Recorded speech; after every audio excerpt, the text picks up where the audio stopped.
Hey, everybody, it's Charles Hoskinson. Can everybody hear me all right? Make sure the gain is up on my mic. Okay.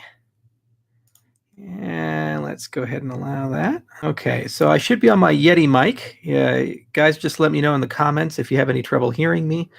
Other than that, let's go ahead and get started.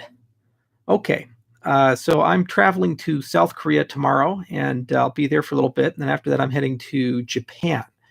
So as traveling is hard and internet is sparse at times, I figured I'd do an AMA for you guys before I run off to somewhere far, far away. And it's not clear when and how I would be able to do another one of these AMAs. But I really do enjoy them. I love the questions that I get. And actually, I get asked a lot of questions out of band. So I mentioned in the title bonus questions. So there's a few questions that people have pre-asked that I'd like to go ahead and address first.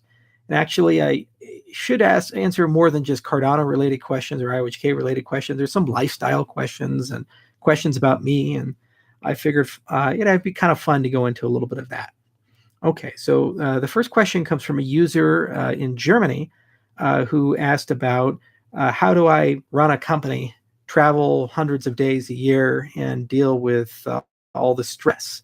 What's the lifestyle like? What's a day in the life of Charles? And I had to think about how to answer that question for a little bit, but I thought it'd be kind of a little fun. So nowhere in my life history or how I was raised was I really prepared to deal with the stress. I come from a family of doctors, and they deal with it by becoming workaholics and getting gout and gaining weight, and not exactly the healthiest of lifestyles. And basically committed every sin you can as a CEO. I overworked, overate, got gout at 27, and certainly didn't sleep enough. And as I've gotten older, and especially as I read more and more about lifestyle and health, I really have started taking such things seriously. You can only get gout so many times before you realize that you're not getting any younger. So a few things that I've started incorporating into my lifestyle that have really helped me. And if anybody who actually wants to become an entrepreneur, it's definitely something they should consider. First off, I went from 180 pounds to 240 pounds. So well over 100 kilograms. And I did that in just a 4-year period. So I realized the trajectory was leading me to 300 pounds, and I was probably going to keel over at 50 of a heart attack. So I had to do something to manage the weight. One of the biggest problems of weight management was the fact that I was never in the same place and never was the same cuisine at the same time. So I was with this conundrum where even if I could commit to a stable diet, it's really hard to commit to that when you're on a plane or in Vietnam or Korea or Australia or Africa. Everything changes.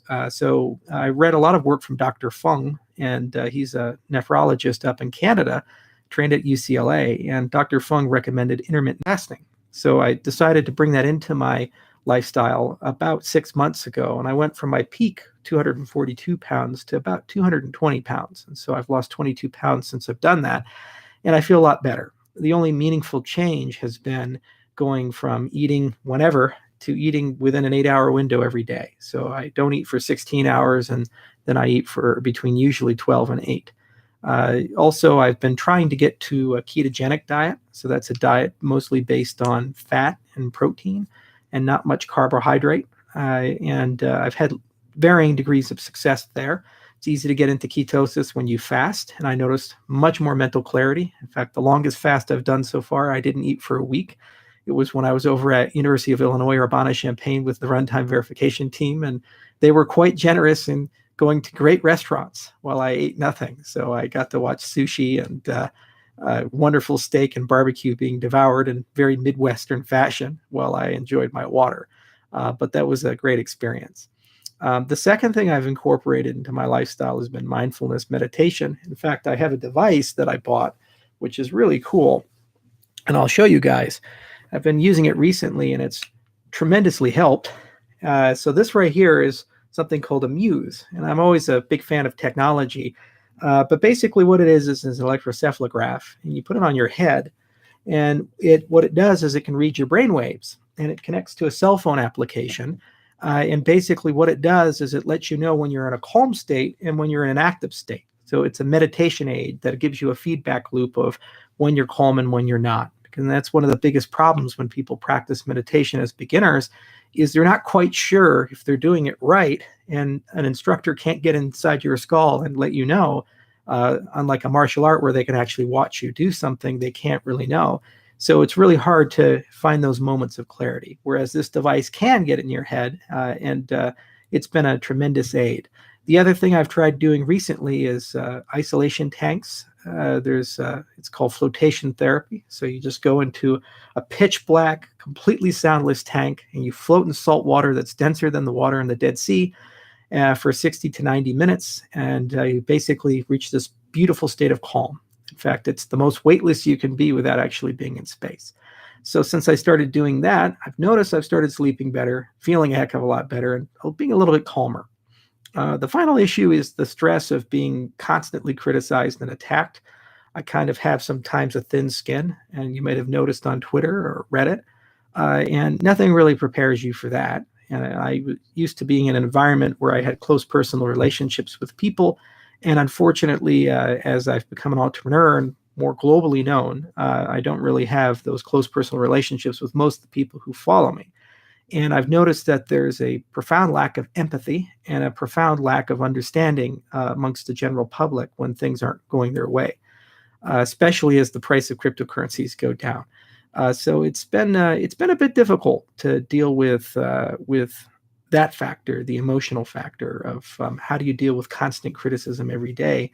But I found that as I meditate, and I found that as I get older, it's become easier and easier to deal with these things. And also having a good team of people around you really helps a lot. So those are some lifestyle changes that I put in, and they've certainly helped me a lot, and I feel a lot better. And I think maybe I can do this job a bit longer because of it.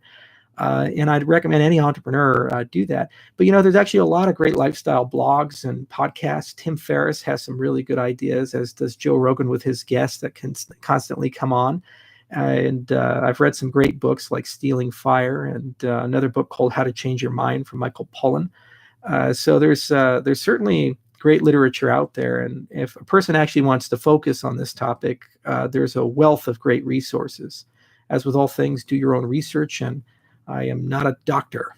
So, proceed with caution and care and requisite professionals. But at least that's what works for me. I'll continue experimenting, and I'll periodically let you guys know if it's working. You probably can tell if I gain weight or lose weight, if I look healthier or not so healthy based on that. So there's a great trial and error, at least for me. Final point, I found, especially doing a lot of research and talking to a lot of doctors, that there's just a tremendous amount of good research saying that if you get your gut right, it helps you. I suffer from acid reflux and a few food allergies here and there. And I've noticed when I take probiotics and prebiotics, and I try very diligently to get my microbiome where it's at, I feel a heck of a lot better, and especially mentally a heck of a lot better.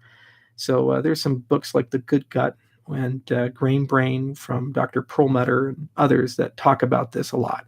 And I'd highly encourage anyone who's having health problems, especially immune problems, to maybe spend some time on their immune system, on their microbiome, because that, if at the very least, probably can't hurt you and might actually provide some help. For me, it provided a lot of help, especially given the cuisines I deal with. So that's how I deal with the stress of running a good company. Now, actually, it's kind of an interesting thing. If you look at Elon Musk, one caveat to being an entrepreneur and running a company is it's super important to have people in your organization who can say no to you and can say, maybe you should try something else. If you're king and you live in basically a cult of personality and you have lots of people that boost you up, you may have lower stress because you think everything's going your way, but you're prone to amplify the mistakes that you make. And if you look at the governance of Tesla, for example, there really aren't many people around Elon who can say no to him or say, maybe you shouldn't have sent that tweet or something like that. The advantage we have at IOHK is I have a co-founder with equal power, Jeremy Wood, both owning the same amount, and his job is to be a professional critic. So a lot of decisions I make at least go through him. There's a kind of a sounding board there, and we have layers in the company where things take time to percolate. If I really want to do something, I have to push pretty hard to get it done, and there's a lot of pushback. So I'd highly encourage people to create these types of environments because they avoid echo chambers and they really get you into the mindset that you are flawed and you can make mistakes, and your first try is seldom the thing that you end up doing. Okay. So there was another question I got out of the UK, and it's one that I'd like to spend a little bit of time on, and it was about peer review. So there's a perception that peer review slows down the development process, and that in this hyper-competitive cryptocurrency space, that somehow if we involve this process-oriented, very disciplined way of doing things, that we'll somehow miss out on great opportunities, and we'll somehow miss out on our ability to catch ahead and beat the incumbents in the marketplace. And there is a certain degree of truth that in the tech space, if you move too slowly, you're going to get clobbered. But I think it's incredibly important to differentiate the development of software from the development of protocols and scientific endeavors. Protocols don't come along very often. You see the big ones every now and then. You have like the BitTorrents and the TCP/IPs and so forth. And when they come out, they have a profound influence and they end up getting adopted and used. Things like PGP have been around since 1991 and it's still used. I have Mailvelope. A lot of people use it. So you'd have to ask yourself, okay, why should we then constrain the development of something that could be around for decades to the same forcing factors that we would look at with a cell phone application or with a web application? In one case, it's all about market share and it's all about experiences and minimum viable products and getting things out as quickly as possible.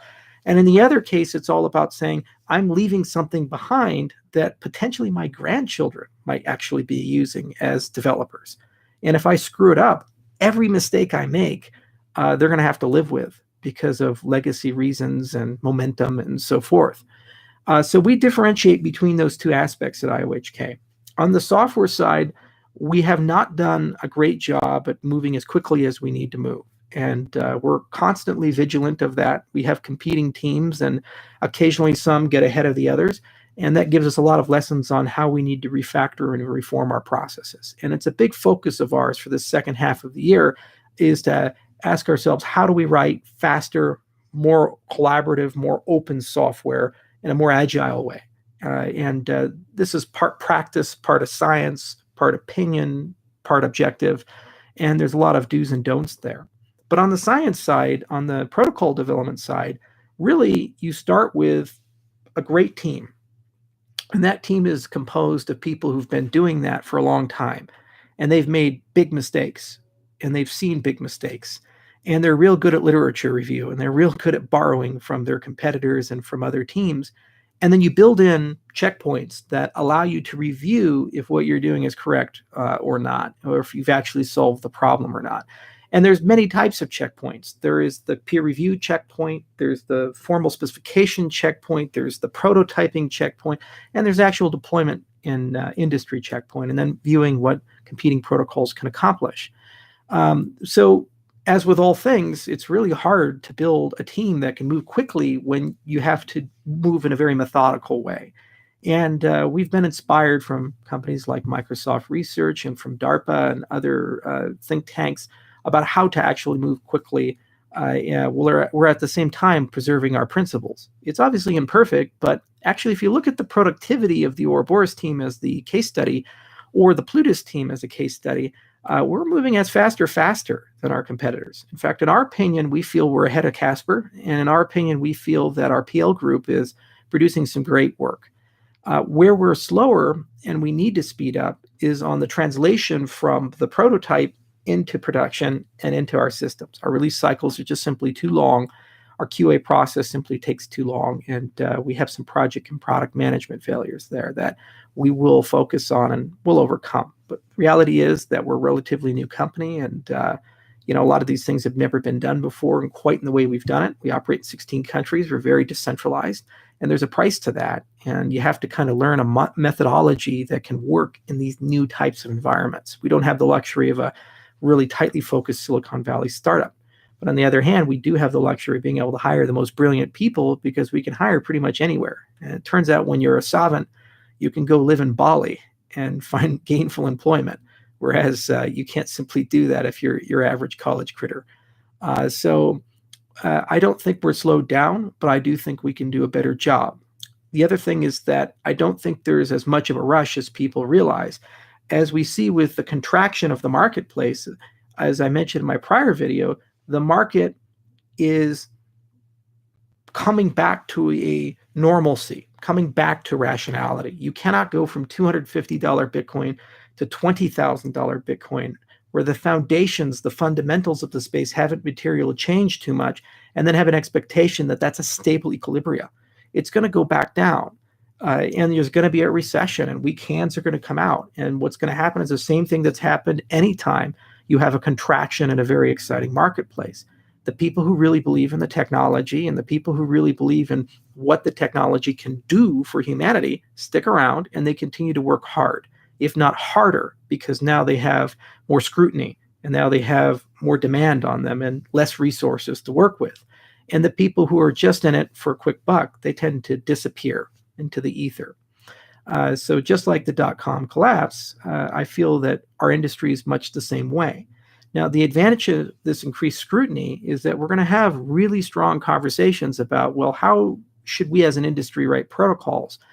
And where have we done a good job and where haven't we done a good job? As with projects like Avalanche, the Stellar Consensus Protocol, Tendermint, Snow White, these types of things, I've been fairly impressed with the progress, the process, the methodology, the blending of open source, kind of bizarre style philosophy with the cathedral style peer review philosophy. And for the most part, actually, I think that the protocol development of our space is actually pretty good.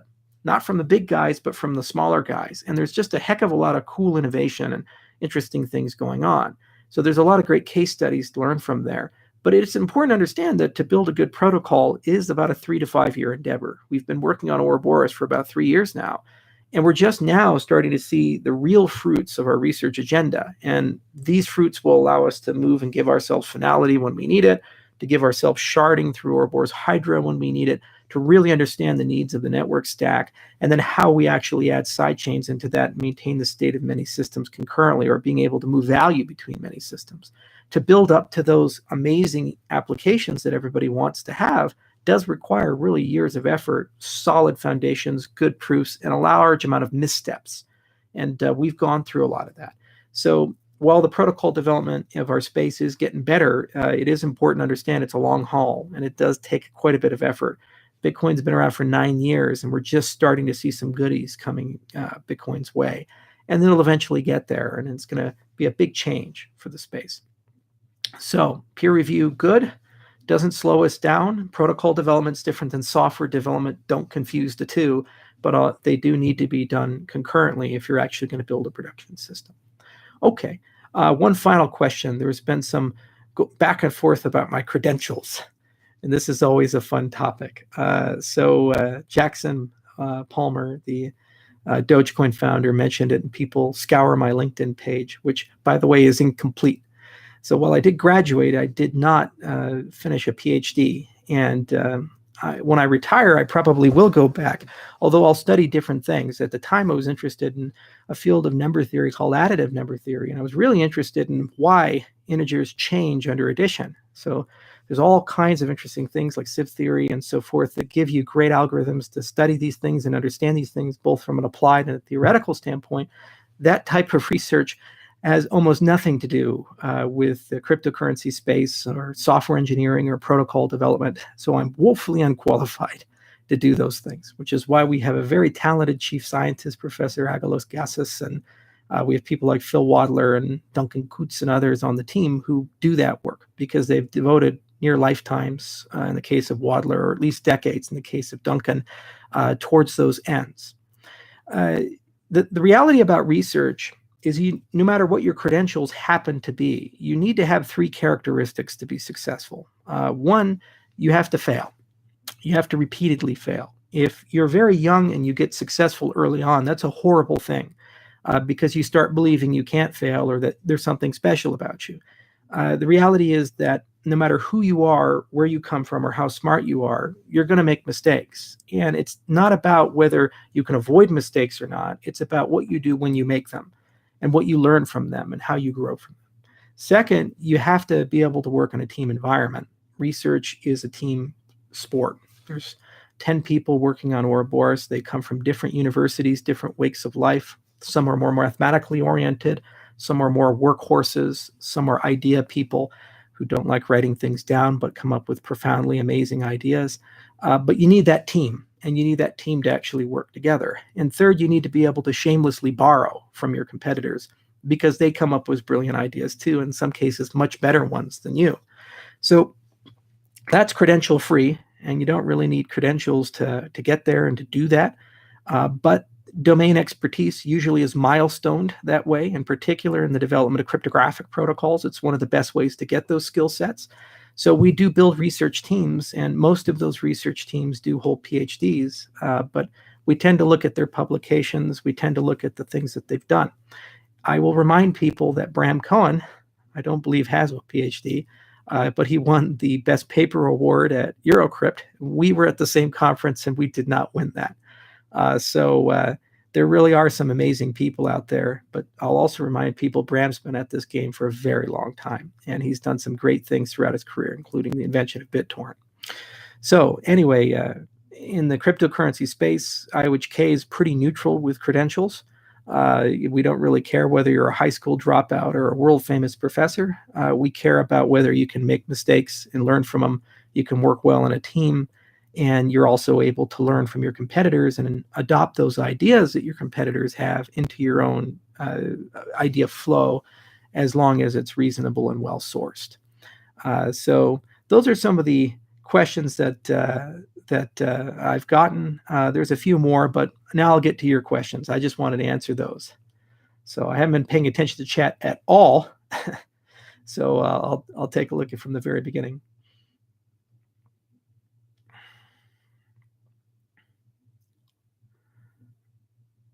Okay, let's see here.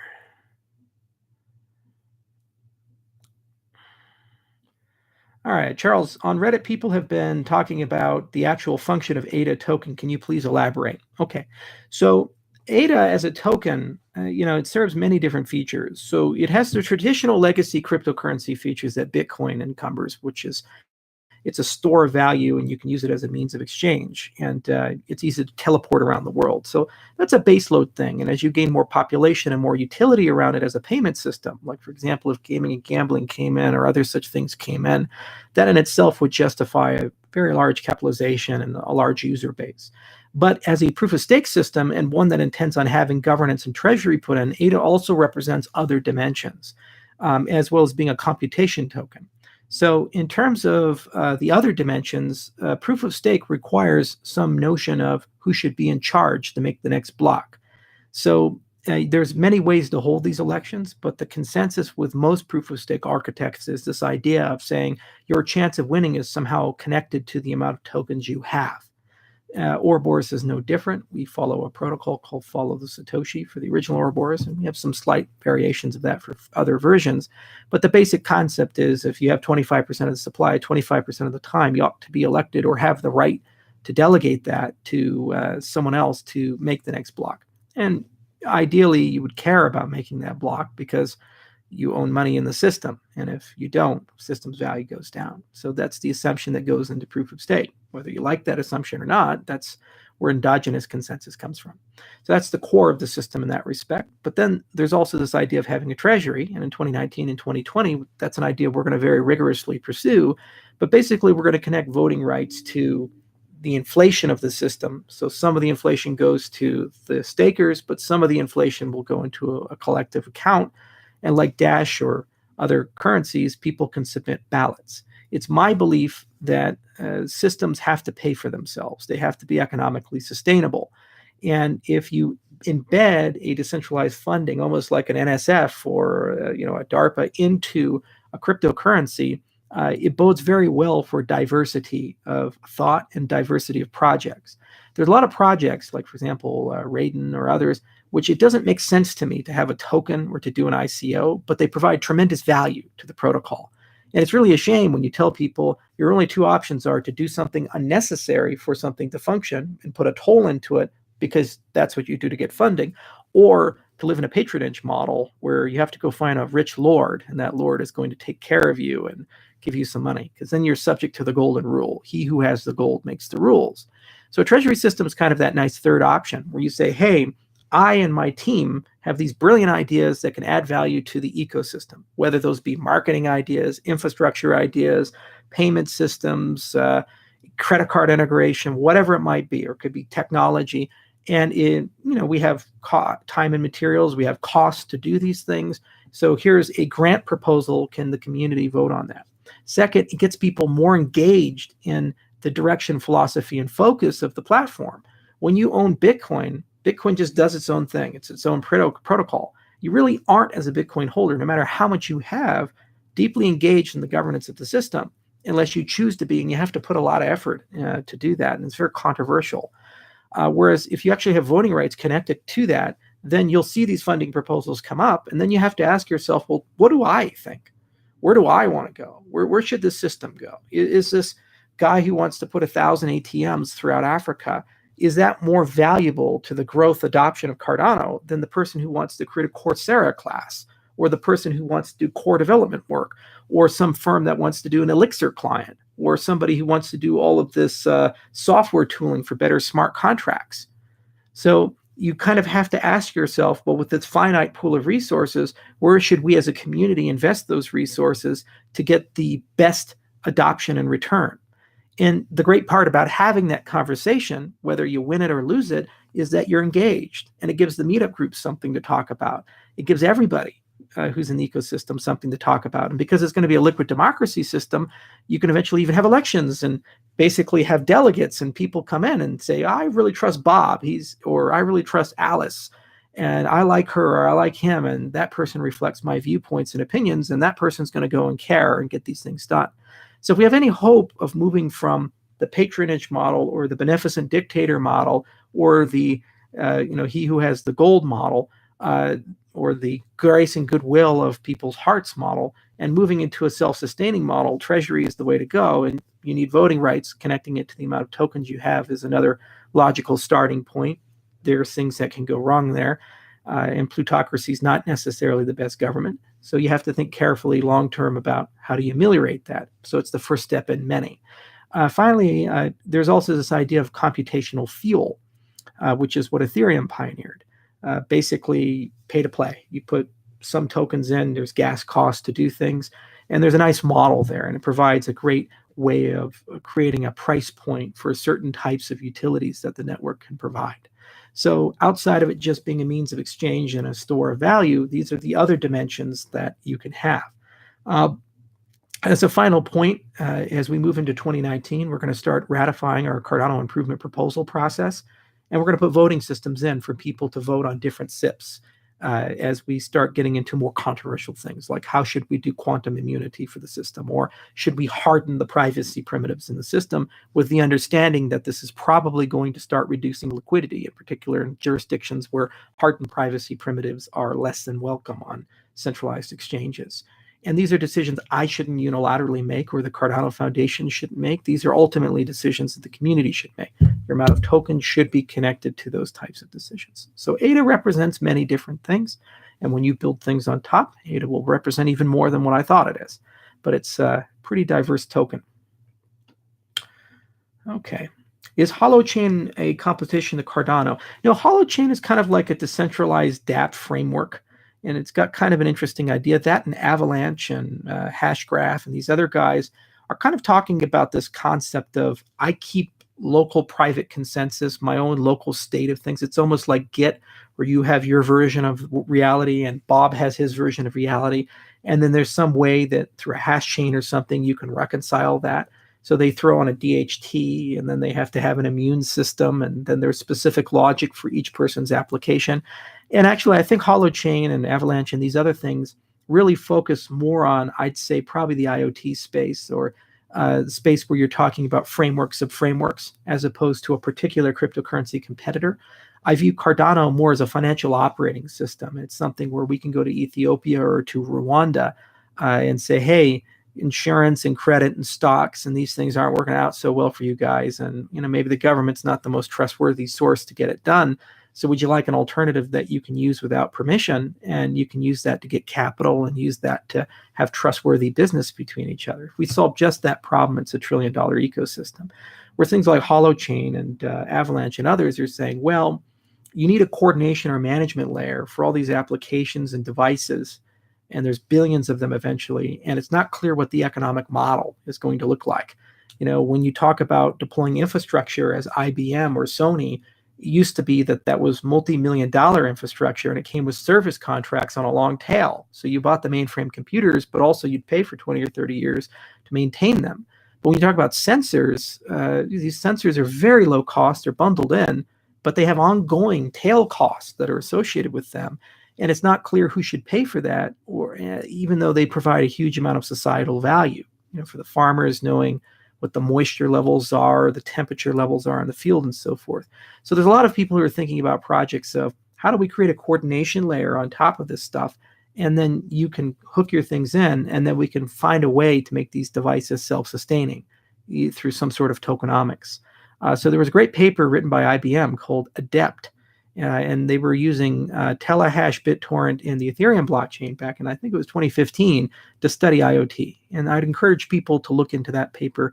And I see things like Holochain or Avalanche as kind of a natural continuation of that line of thought, but with different ways of handling consensus. At the moment, I think the most evolved and best protocol in that class is Avalanche. And Team Rocket's really done a great job there. But there's certainly a lot of people that think about that private going public type of consensus, the third model. Okay. Let's see what else we have here.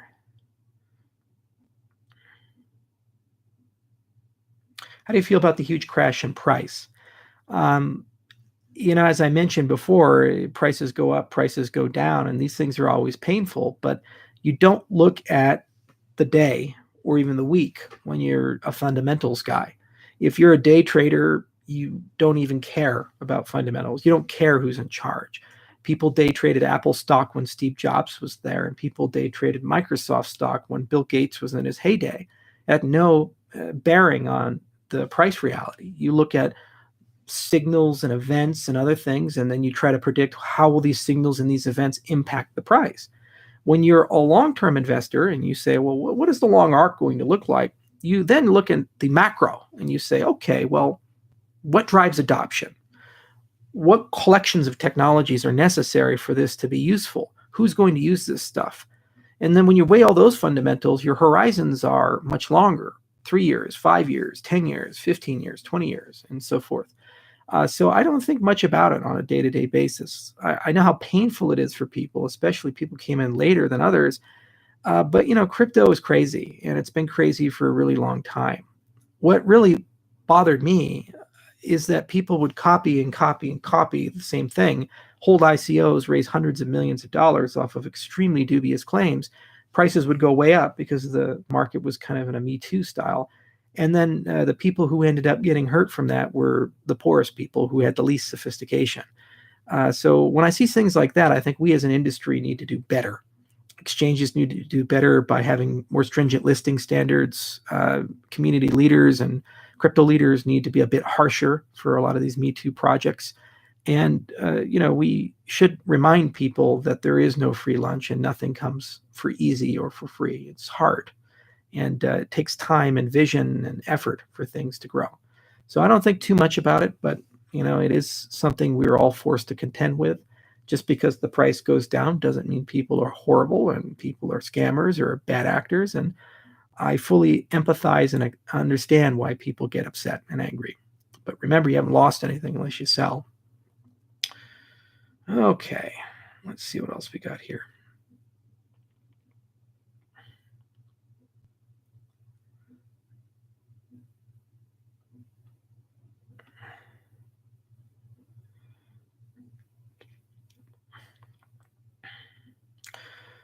My dad asked, what do you think about world peace? He does not believe in people in the crypto space consider these issues. I do think about this stuff, and I do think about people in general. And really, society is at a difficult position. human race lived in a very hierarchical, tribal way, and there was a privileged class for the longest time: the kings, the popes, the presidents, the generals, basically the top people, and they got to see the board. And everybody else had their little chunk of reality and their paradigm, and they lived within that, and society was stable within that state, assuming that globalism doesn't occur, people don't travel too much, people don't mix too much, and people don't ask too many questions. And then somewhere along the way, we had the Enlightenment. People started asking questions, and those control structures that eroded. Then there was some foundational questions about the governance structures. So we ripped all the government structures up, and the kings went away. And then we said, well, maybe democracy is interesting. And other people said, well, no, totalitarianism is interesting, or communism is interesting. And it leaked its way in. And then we had another vigorous debate and world wars. And then the internet came out. And all of a sudden, we took what the Enlightenment had started, and the printing press had started, and we put it on the fastest acceleration in human history. And over an arc of time, we got to a point where no matter where you're born, you could have access to more rich and verified information than a king in a prior time. There's never been a time in human history where that's the case. The problem is that our mental tools, our cognitive tools, and the way we think, the way we act are products of Darwinism. They're products of evolution. They're products of genes which were adapted for survival given a certain type of structure that we've endured for millions of years. Human beings aren't meant to see the whole board. And when they do, they have to put in control structures to protect themselves. It's almost like staring at the sun. So one of the reasons why we're having phenomena like Trump and all this unrest, and things are getting volatile, and terrorism's around, and inequality is exacerbated in certain places, is because we don't have the cognitive tools, the social tools, or the governance structures to deal with the consequences of instantaneous and infinite information. We also don't have collective empathy to live in social structures of hundreds of thousands of people. When you're in a tribe and you see your neighbors every day, there's a regulation in your behavior. There's a regulation in how you interact with people. But when you're on Twitter and you have 100,000 followers or millions of followers, for example, Elon Musk with the smoking of pot on the Joe Rogan podcast. The guy works 100 hours a week. He's under enormous stress. He has huge social pressures, and he has experienced profound success in his life. And he's done amazing things that no one in the world can question. And if you look at the arc of things, he's doing a pretty good job. The problem is that he's run into a situation where his ambition has outpaced his ability to execute. And so when you're under that much stressor as a single human being with the weight of the world on your back, you need to relax. You need to lay back. So from one angle, you say, oh, finally, this guy is starting to chill a little bit. He's probably mentally going to get to a better state, and that's going to allow Tesla to have a better probability of success. But then people can meaningfully look at the other side of it and say he's cracking, he's breaking in public. This guy's falling apart. That and the pedo comment, the funding secure comment. Let's now begin the politics of personal destruction and create a mob to burn him to the ground and get him fired from his job. Why? What is it your business? The vast majority of people criticizing him or having an opinion on him are not in his tribe, have nothing to do with his success one way or the other. And social media has created this reality where we have an empathy gap. And I think that's one of the greatest threats to this semblance of world peace is a lack of understanding of each other. Well, we live in a paradox of never before in human history have we had more information and more access to things than we've ever had before. We are more closed and siloed than we ever had before. We live in a confirmation bias world. For example, if you believe that vaccines cause autism, there is absolutely no scientific reasonable evidence for that. I'm sorry, it's just not true. There's no evidence for this. There may be a million factors that are causing it. We could even meaningfully say perhaps cell phone radiation has something to do with it, or overuse of antibiotics destroying people's microbiome. There's more scientific evidence for that, and that's dubious. There was one paper, and the guy who wrote it got burned alive at the academic stake because he lied. Yet there are people who wake up every day and believe this, and they only consume material that validates their worldview. And if I look at it from an objective outsider and I have this much versus this much saying something, you'd say, well, there's overwhelming evidence that this thing is true versus this thing. Yet we live in silos, so we only tend to consume things that we want. And there's no greater example of that than the fake news phenomena. If you don't like Obama or you don't like Trump, you tend to consume anti-Obama or anti-Trump news, and you tend to ignore the pro stuff. Now, add these modern tools together, and people get more and more and more entrenched in their ideology. And we never actually start thinking above the problems. Like, for example, for 100 years, governments have been using GDP as a measure of human progress. The very fact that your economy can produce more or certain people have more in no way determines whether that country is a good country to live in. There's plenty of people who live in China who are not doing well, or Saudi Arabia who are not doing well, or for that matter, the United States who are not doing well. Yet they have high GDPs. So there's other measurements like HDI, for example, that are a bit more egalitarian, and they have a bit more representative sample of perhaps the quality of life for people. Why aren't we talking about adopting better metrics? Because the old metrics are politically convenient to push. So the broader topic of world peace really stems to understanding. Can people understand each other? Do we have tools to communicate with each other? And are we willing to be uncomfortable in our dialogues? The excoriation of Jordan Peterson is a great example of where we're not prepared for that. People either love him or hate him, but the people who hate him will go to any lengths to validate beliefs that just simply are not true. They'll say he thinks a certain way, says certain things. If you watch interviews, you see some of these people and you say, are we watching the same video? Are we watching the same person talk? Because they'll write an article based on a video they watch, and it had absolutely nothing to do with reality, but somehow they're cognitively in a position where this is just the way they perceive reality. So where does crypto fit into all of this? Well, crypto is intimately connected because crypto is connected to the core roots of society. It's connected into control and into wealth and into governance, and it's connected into how should we relate to each other. There is nothing more meaningful than markets to your lifestyle. If the markets work well, you can eat. If the markets work well, you can better yourself. If the markets work well, you can buy a home and not freeze to death. If the markets don't work well, you're going to be worried that your neighbors are going to eat you. That's just the reality. And so the things that can connect to these things and allow us to build better marketplaces are pivotal to building better societies and for us to better understand each other. And crypto touches at the core of that because it talks about how private transactions need to be, how complicated do transactions need to be, who are the gatekeepers, why do we trust them, why do we trust these assets, and so forth. This is why I'm in the space, because I believe this technology, if it's properly applied, is one of the core pillars that we're going to need to use to get the world to be a better place.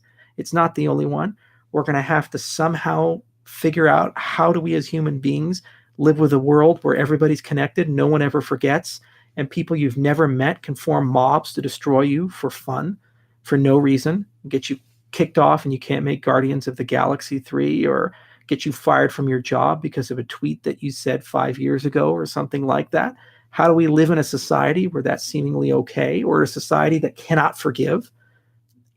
Generation ago, it was okay to make mistakes. In this generation, if you're on the wrong side of the political spectrum and you make mistakes, you're gone. So we need better tools for dealing with that. We need better cognitive tools. I'm a big fan of Dan Dennett. He writes books like Mind Tools and other such things, and he's done some great YouTube presentations. He's a philosopher over at Tufts, I think. And, I'd hope that people can develop those things. And we also have to be aware of how flawed our thinking processes are, and our cognitive biases, our confirmation biases, our inability to deal with statistics. Even if you're a trained mathematician, it's very difficult. So these things combined together, I think, can make the world a better place. And also just be relaxed. Okay. Let's see what else we got here.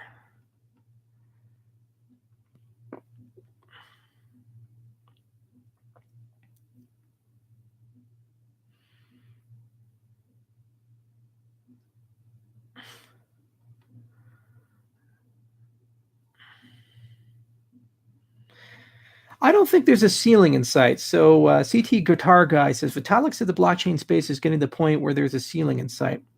You have this ebb and flow. I remember when I first entered space, there was just Bitcoin, and we had a lot of forks of Bitcoin. Things were pretty stagnant. So we had Litecoin and Feathercoin and Namecoin and these things. And so the name of the game was you take the GitHub repo, you fork it, you change something, you put some good marketing on it.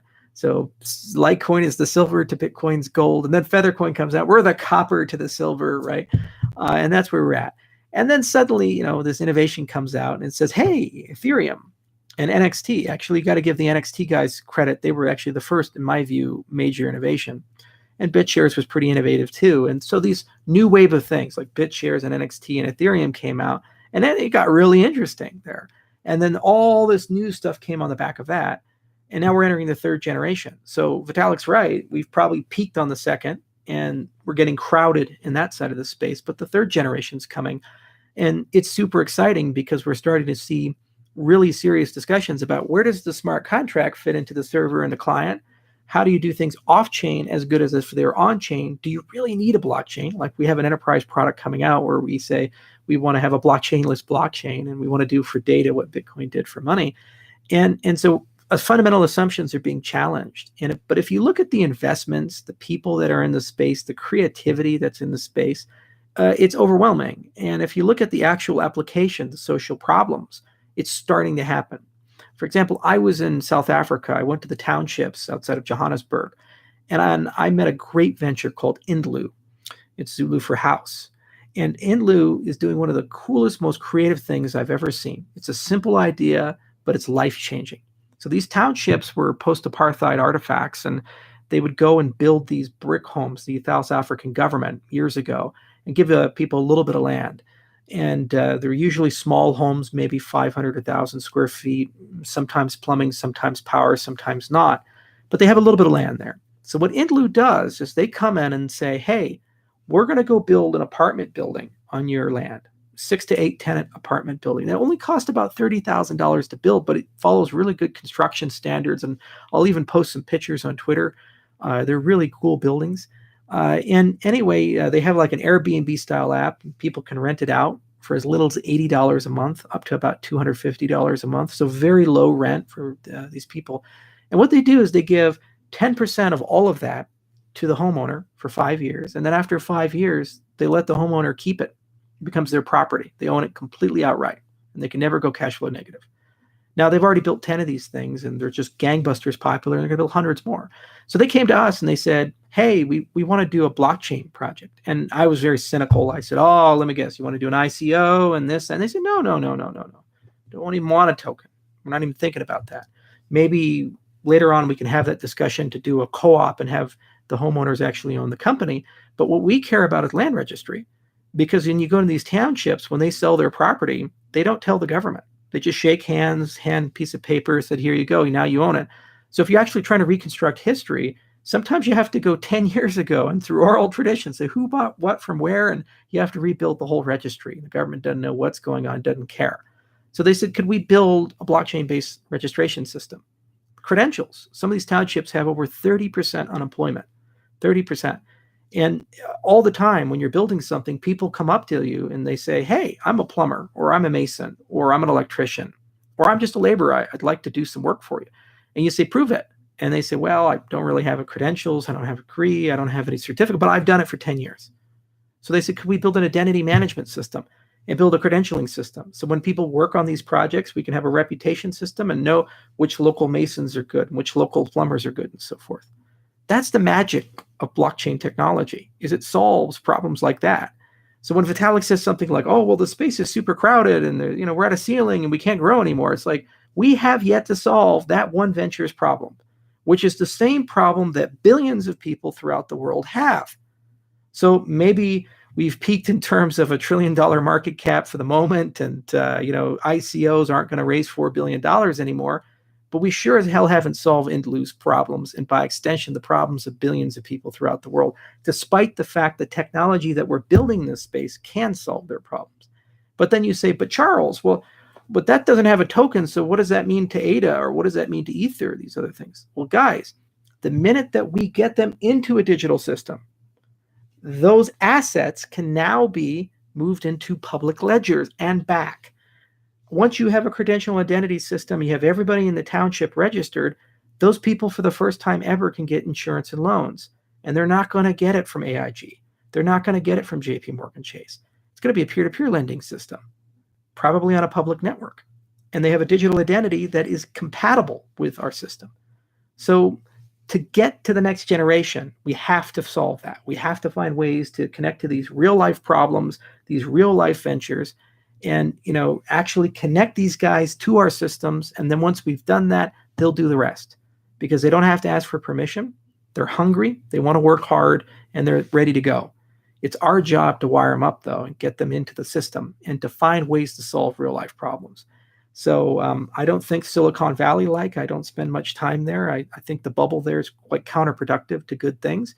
I go to the townships, and I go to Rwanda, and I go to Ethiopia and deal with the coffee farmer, because we can find a way collectively to get millions into these systems. We will see trillions of dollars of wealth created as a result of new people participating in the economy. And the vast majority of that wealth will not touch banks. It will not touch the legacy system. It'll touch the crypto system. So that's the next generation. Also, in terms of the science, the protocols are just getting so much better. There's a lot of great ideas that were seeded in the 2013s and 2014s, which are just now starting to reach the light of day. So I frankly disagree with the assertion that our best days are behind us. I think our best days are ahead of us, and I see how hungry people are.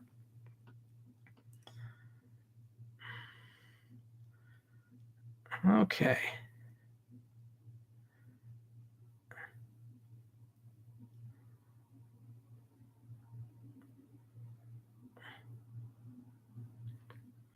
Is the 3D modeling on the IOH case site a precursor to your work in VR? I get questioned a lot about what is the point of design at IOHK. We're almost like a three-legged stool. 2 legs everybody gets. They're the engineering leg and the science leg, but then we have this third leg, design. And people say, well, why the hell do you have that? Why do you pay all these designers? Why do you have guys who understand 3JS and WebGL and these things? Why do you care about VR and AR? The reality is that everything we do on the paper side and on the code side is boring and dead. If I print something out, it's a dead tree. If I write some code, it's spent electricity. And 99.9% of people don't care about it, can't relate to it, can't understand it, and it means nothing to them. If you took the world's best video game and you just gave somebody a paper printout of all the source code of it, how do you think that average person would relate to it? They would say, what is this? This is just paper with stuff on it. You compile the code, you run the code, they can see it, they can interact with it. They have a great experience. They say, wow, this is incredible. So to us, very early in our company's history, we felt it was very important for us to give a certain group of people within IOHK a mandate to imagine and dream and build experiences, even knowing that this is going to take a lot of time and a lot of effort, and we're going to have to get really creative. Second, I wanted to have common projects that unified my entire company. If you look at our front page, we actually have something coming out on Monday I think you guys are going to like a lot. But if you look at our front page, we have these graphics, these animations like Symphony of Blockchains, and the complexity is beautiful, and the decentralization graphic, and more to come. But those are built collaboratively throughout the whole company. It unifies the project manager, the QA people, the release people, the marketing people, the comms people, the scientists, the engineers, myself.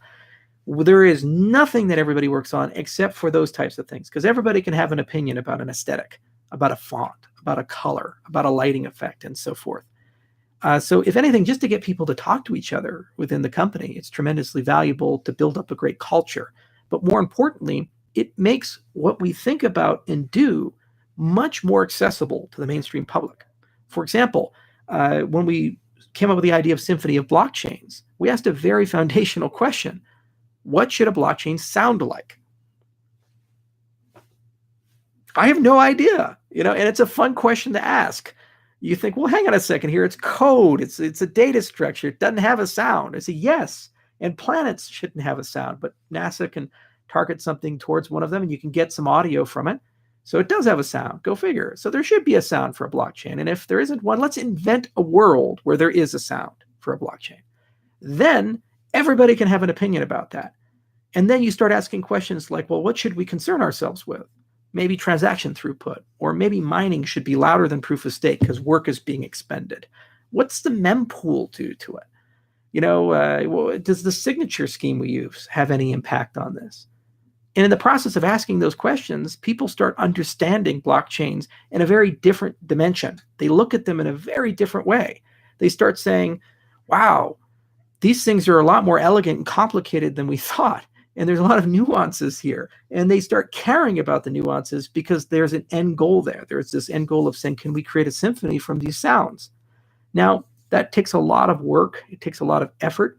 And then when you have the sound, then you start asking, well, can we bring it into different spaces? It's right now on the computer. It's right now on the desktop. But could we create a reality where we can put this into VR or AR? And then we can go take it on tour and go to the Guggenheim or some gallery. And then suddenly a group of people, 50, 60 years old, who look at Picassos and Van Goghs every day, who don't give a shit about our space, are now looking at our space as if it's the most amazing thing they've ever seen. That brings new people in, and it gives people better ideas. And they start asking questions about, well, why are you doing that? And then sometimes you say, I don't know. And in the process of saying that, you learn something. And then you go back to the drawing board and say, God, there's something we never thought about. So I learned studying mathematics that it is exceptionally important to create conditions where you have different ways of looking at the same model or the same problem. You could look at an object and say, I want to prove it has certain properties. Or you could create an anti-object and smash it together with that object. And that anti-object should have the opposite of all those properties. And if the two things collide, it should create a plane, which they should balance out, like matter and antimatter. Now, you could either go to the front door and boringly prove all these properties, or you could imagine what such an anti-object looks like and how to combine these two things together. They both solve the same problem. One is more elegant than the other. So in the same way, design is built into the DNA of IOHK, and we do care very deeply about these things. We're not moving as fast as I would personally like because it takes an enormous amount of time to find designers and train designers about how blockchains work and cryptocurrencies work, and to get people actually rolling. But you'll see little by little, we've actually massively improved a lot of our animation quality. And now we're actually starting to get into VR and AR. And I think we're going to have a huge sea change exiting this year and going into 2019. And that's the part of the company I have the most fun with. And it's the part of the company I love the most because it's just an endless well and it's something we can really enjoy. I'd also hope that many people copy that and it inspires Consensus and all these other guys to say, hey, we have some surplus money and we have all these brilliant people. Why not, instead of giving it to try to get some guy in Dubai to like us or to do another pilot, we go and do some design stuff. And if they start doing that by ripple effect, many people in the space will actually take these things more seriously. And that's what's going to get us from being cool things that nerds care about, the printed source code on paper, to that beautiful video game that millions of people can play. And it's going to bring a lot more people into the space. Okay.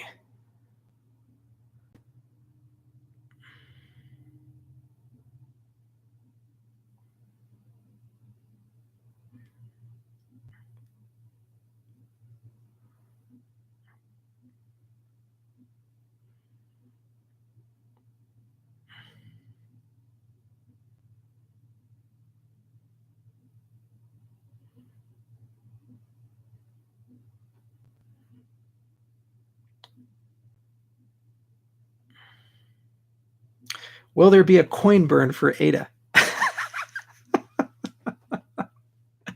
Okay. I always answer this question because it's just such a great question. Whose coins are you going to burn? Once you answer that for me, then I'll take the question seriously. But I get it all the time. That's great. Oh man, when mobile wallet? Actually, that's a great question too. So we chose Haskell, and Haskell has just been a mixed bag. It's been great and it's been a nightmare at the same time. And at some point, I threw in the towel. I said, okay, let's diversify development a little bit. So we created a Rust project called Prometheus, and we ended up creating the Cardano Rust wallet. And the code is up on GitHub. And the first product of that was Icarus, which gave us a Chrome extension. And now that's being built up by Emergo for Yoroi. Now, the reality of this Rust code base is that it has all the batteries included for a mobile client. So if you wanted to take it and use it as the heart of a mobile client, you can. And in discussions with Nico, the CTO of Emergo, they're going to do just that thing, but there's probably going to be competition because it's like 50, 60% there. You just need to put a front end and figure out how you're going to do some things with that.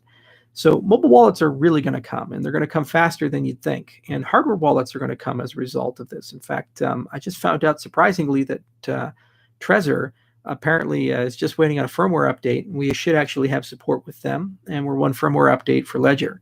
So in short order, the next 3 to 6 months, we should see mobile experiences, hardware experiences coming out of the Rust Cardano effort. Now, Haskell's still our core, and we're still doing a lot of work there, and we've learned a lot as a company for it, but sure is difficult ecosystem to write code in, especially when you talk about interoperability. Rust is just so damn portable. It works on everything, and it's really easy to get it to work with WebAssembly or on mobile devices, and Haskell is just like that screaming kid, in the store that throws a temper tantrum, and you have to drag them out by their foot to get somewhere. It's a really difficult language to work with at times, and it's very temperamental. We've certainly learned a lot in the process, and we'll get better at working with it. And it has huge upsides when it's working well, but when it's not working well, it slows you down a little bit. So a mistake we made early on was not diversifying some of the development processes, but we've ameliorated that with the Rust Cardano side of things, and we're scaling that team up, and that team is seeing great acceleration. And there's already some really cool things you can do with it. In fact, some videos are coming out for the 1-year anniversary of Cardano to show you all the cool things that you can do. And that team is one of our crown jewels.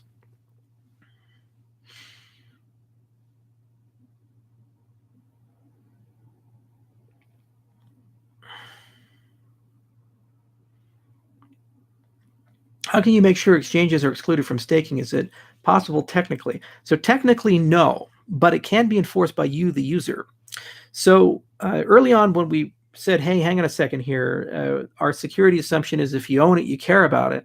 There's a class of users who own it but don't care about it, and those are exchanges and cloud wallets. So if you take your ADA or your Ether or your EOS or whatever the hell your token happens to be, and you give that token to a third party, and that token carries within it, at that address, certain rights, what you have done is you've transferred the token rights to that third party, even if they're a custodian, meaning that you still have legal ownership of the asset and can recall it. The protocol has no native way of differentiating between you and that other user. Now, you can dream up all kinds of things like, well, maybe we can put these in a smart contract, or maybe we can have like 2 keys and you retain the staking rights, but then they have it or something. But the easiest way of solving it, and there's Occam's razor, simplicity is usually the best way of doing things. The best answer is just to create separate addresses. So you have one address structure for everyday accounts. That's what Daedalus will generate, and when you send it from A to B, you have that. And then you have another address structure called an exchange address, and you make them cosmetically different so people can visually see the differences between them. And that address is omitted from stake rights. So what happens is if you have 100 ADA in the system, that's all the ADA you have. If you have 10 ADA, you'd normally say, okay, I have 10% chance of being elected to do something. Well, if you send that over to an exchange address, let's say that 10 ADA, now there's just 90 in circulation.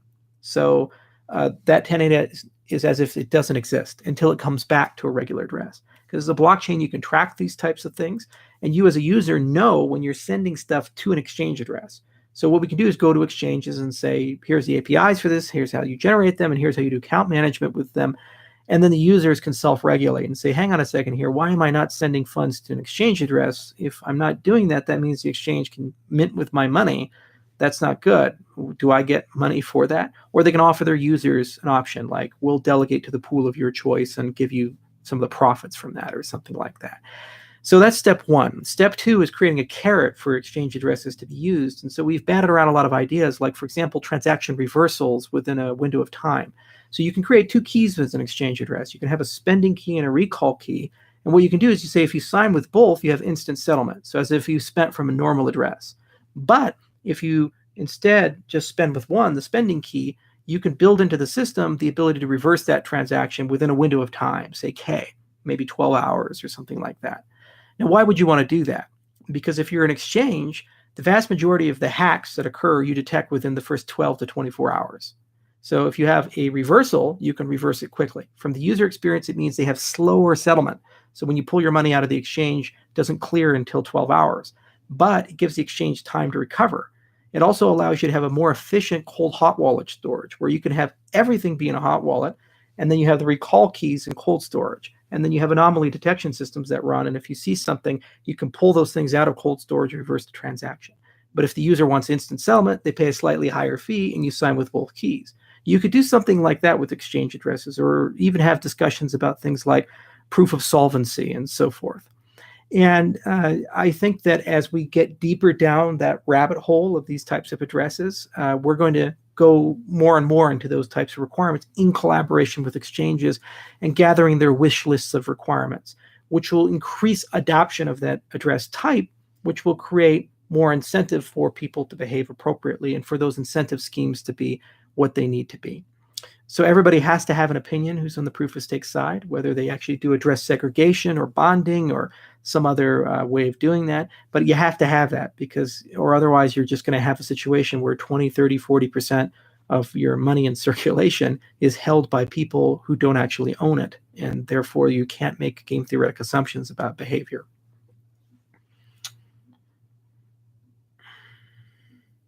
So human readable addresses are another interesting thing. So it's very easy to do human readable addresses in that you can create a namespace where people can take an account, let's say a family of public keys generated from an HD wallet, and they can say, for that family, sequential indexed HD wallet, I'm going to have a lookup table and say that's Charles's address, and I could register such a thing.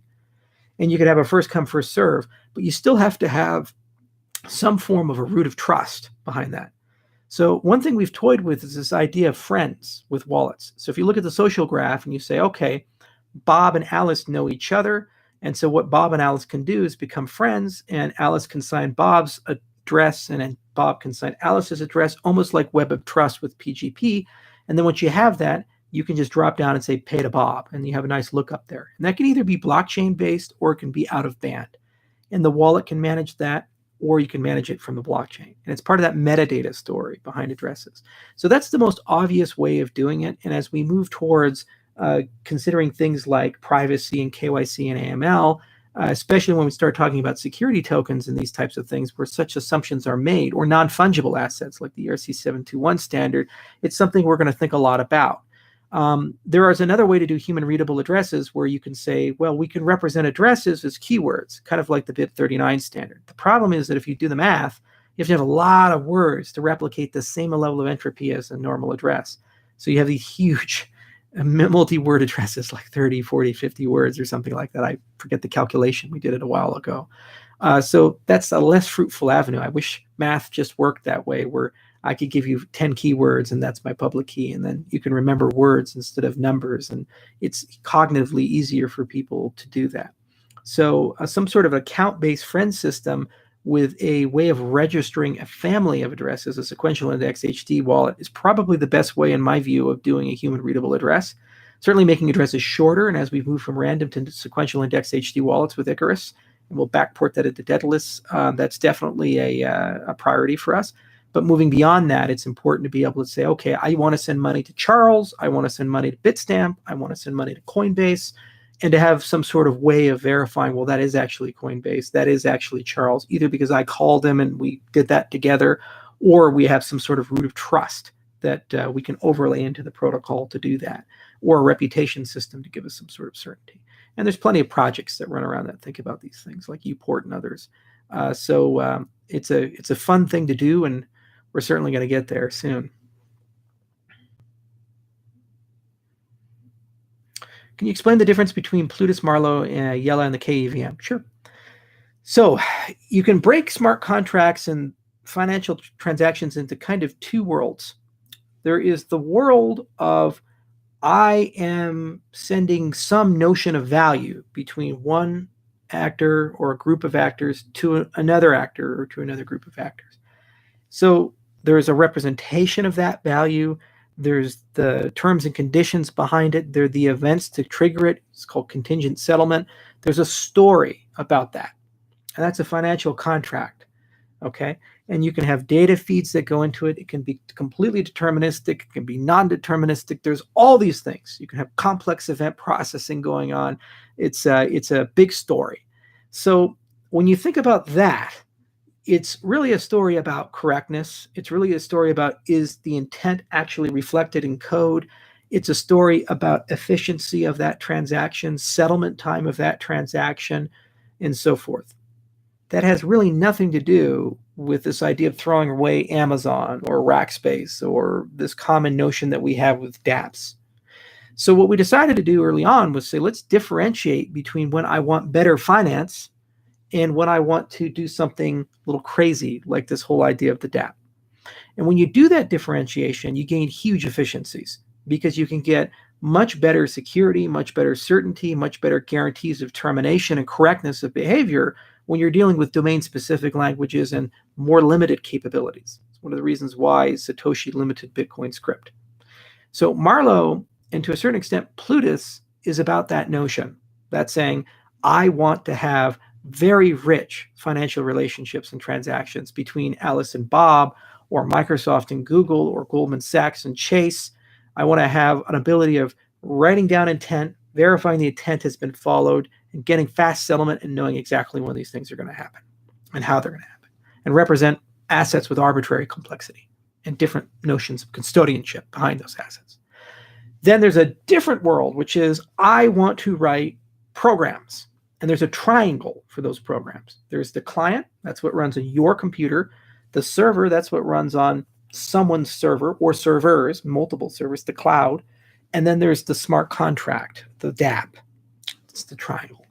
And so what we haven't figured out in the cryptocurrency space is what that triangle needs to look like for us to actually have an innovation. So for example, if you have CryptoKitties, should 100% of that run on Ethereum? Or is it okay for a large chunk of that to run on a server? And maybe we use Ethereum as a verifier and an auditor to make sure that there's a consistent state amongst the users, but the actual game itself is conducted out of band. And there's some notion of eventual settlement, eventual consistency. Okay, so what Yella and KVM are about is about following that model of saying, I need some sort of replicated engine that I can deploy code to, and the code is going to run, and it's going to run in a security model where the output that I get, I have a high degree of certainty to.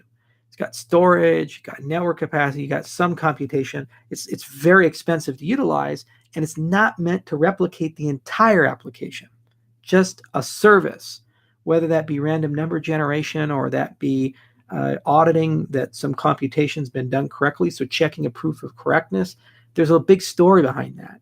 And then you take that into that broader triangle, and then you say, okay, what needs to run on a server and what needs to run on my client computer?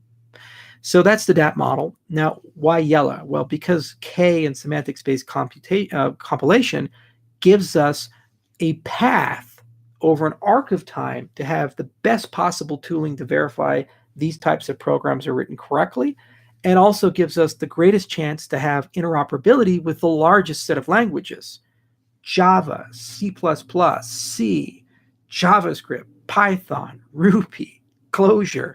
There are so many programming languages. And when you have this large spectrum of many, many languages, it's really unfortunate that you have to make hard decisions like, well, do I write the compiler for this language or that language? Well, if you have a way of just saying write the semantics in K, you can let those user communities self-support. They just write the semantics once for their language, they register the language on chain, and now everybody has access to it. So if you want Python, you go to the Python community, say, go do this, it takes a few weeks, and then it's here, and you get the advantage of having all this great new tooling. So it's useful for Python itself, not just for cryptocurrencies. So there's a carrot there. And then we all get to use that. And if we ever update the virtual machine to Yellow version 2 or version 3, you don't have to update the compilers because the semantics auto-update with your semantic space compilation. So that's the difference between the two. One is really all about, I want to write better financial transactions and better assets and these types of things. There's a whole family of thought, and that's what Marlowe is all about, and to a certain extent, Plutus. And then the other side of it is all about, I want to have that service in that triangle to do something for my application, which is going to run on your computer, on a server, or maybe even serverless, and it's going to run on a blockchain. And I want to have a rich environment where I can run that, where we can have a meaningful conversation about maximizing the amount of tools and languages that I can use for that. So that's the initial difference between the two. The secondary difference between the two is that they actually are going to run on different ledgers. You see, the advantage of having a two-layer model is not just you have two ledgers, you have unlimited ledgers once you have a two-layer model, because you have a base ledger to act as the conductor, but you can always add another chair for the symphony. You can always add another violinist. You can always go ahead and add another cello if you really want to. So along that same token, it's trivial for me to have KEVM and Yellow running in the same system and then maybe EOS or maybe something else. So if there's a particular competitor who's done some great work and they're getting a lot of adoption, I can bring that into my system. And because we have better base protocols, we can make an argument that it's faster, cheaper, and safer to be in our system than our competitor's system. And then we get ease of interoperability there. It's easy for them to move over. If anything, just to have a layer of compatibility for a system because they can talk to each other potentially. So that's why we chose that model. That's why we chose that differentiation. The heart of the system is about accounting and complex financial transactions, the financial operating system. But then we also have to permit rich computation because that triangle requires it. Now, on the client side, we have Dataless, and that's all about having a decentralized app store. So you can have one-click installation for all your apps, and that's a whole can of worms and a fun can of worms to get into. And then trying to figure out how do we get that server into our system and how do we reduce the load of trust on that server. That's called outsourceable computation or verified computation. And in some cases, we have collective computation problems. That's called multi-party computation. So the other side of Cardano is about thinking more holistically about where, how, when, and who are going to run my applications and what am I giving up for what I'm gaining, and have a much more nuanced scenario than the replicated computational environment that Ethereum has, which is you add more miners, you get more certainty the calculation was right, but you don't get any performance improvement. It's like having more and more people in the room working on the same math problem. It doesn't make you solve the problem any faster.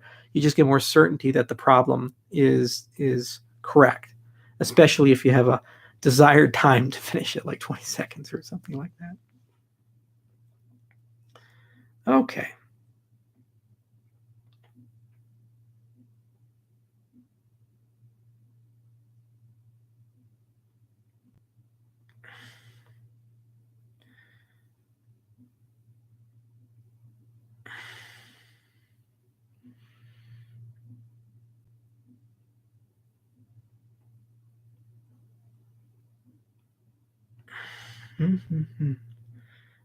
Let's see here.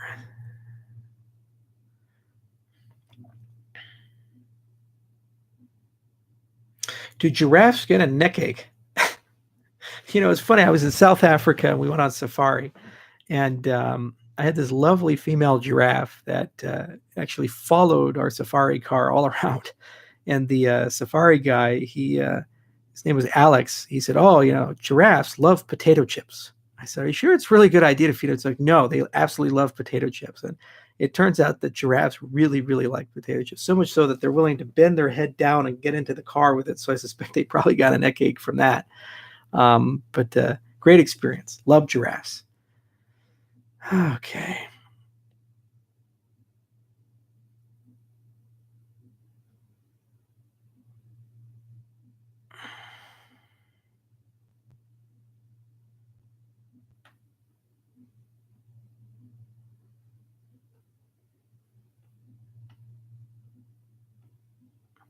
Are you going to introduce ring signatures into Cardano so that they can be used in the darknet to buy things that aren't illegal? I mentioned this earlier about privacy primitives in the system. So we think a great degree about privacy. It's actually one of the sexiest research topics for graduate students and one of the sexiest things for cryptographers to publish things about. You get great media. You can go to all the right clubs and parties. You get to go to DEF CON and say, "Hey, look, I have something really cool." Three-letter agencies sometimes start reaching out to you and say, "Hey, would you like to do a presentation?" So cryptographers have a certain appreciation and love for anonymity and for privacy primitives. And in the cryptocurrency space, that's like taking that traditional hallowed place and putting it up on steroids and making it really cool. So ring signatures are an older primitive, and they're used in Monero and other things. And we could certainly add such a thing to Cardano. Where it gets really interesting is when you start thinking about holistic privacy systems. So it's not just good enough to think about privacy in terms of linkability. That's what we typically think about as kind of like level one when you're starting to build out a privacy system. So linkability is saying, I have an address A. Can I determine who owns address A? Is that Charles? Is that Bob? And what level of certainty do I have? And what facts and circumstances go into that? Then the next level is saying, well, maybe I can't necessarily link things, but I can know who's using the network. And if only like 35 people are using the network, I might not be able theoretically to link it, but I can do some other out of band things to winnow that set down to the one person who's using it, because there's only one guy in my country who's using it. Okay, so there's network level anonymity as well. Can you obfuscate the fact that you're using the protocol, and to what level can you do that? And we've seen things like Dandelion and desires to run protocols over Tor and things like that to try to get down that road. Then there's amount anonymity. So if I'm sending a transaction between Alice and Bob, A and B, can we obfuscate how much was sent, like a confidential transaction? Now, why would you want to do that? Because again, it creates a target surface. If you're an observer, you might not necessarily be able to link Alice to A and Bob to B, but you can watch for large transactions and say, boy, $1 billion worth of Bitcoin just moved. That's probably something interesting. Let's go look into that. And let's do a bunch of forensic analysis around the metadata there to try to understand that. So when you think about privacy, to me, it's useless unless you start thinking clearly about, well, how do you build an ecosystem of privacy around your system? And then there's the environments that these things run in. Your computer is notoriously Swiss cheesed. If you're running Windows, there are backdoors into it. The underlying hardware, there's a lot of very credible people who believe there are hardware backdoors in that. So, you have to ask yourself, who are you trying to anonymize yourself from? From the script kiddie or the professional hacker? It's probably possible to do that with good cryptographic primitives and good conduct. From the state actor, it's probably impossible to do that because it's a rigged game. They have advantages that normal people don't have. One of my favorite papers I've ever read was written where people were able to use a microphone listening to changes in the frequency of a CPU to steal a private key for a PGP key.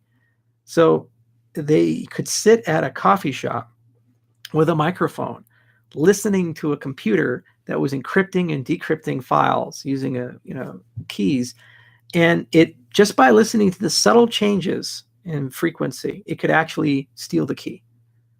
It gives you a sense of the level of sophistication and the level of creativity that people have come up with in terms of InfoSec. And it's just always a war, and it's always the adversary is always very powerful, and they don't play a fair game. So when you think about privacy in that context, it's also about, well, who do you care about?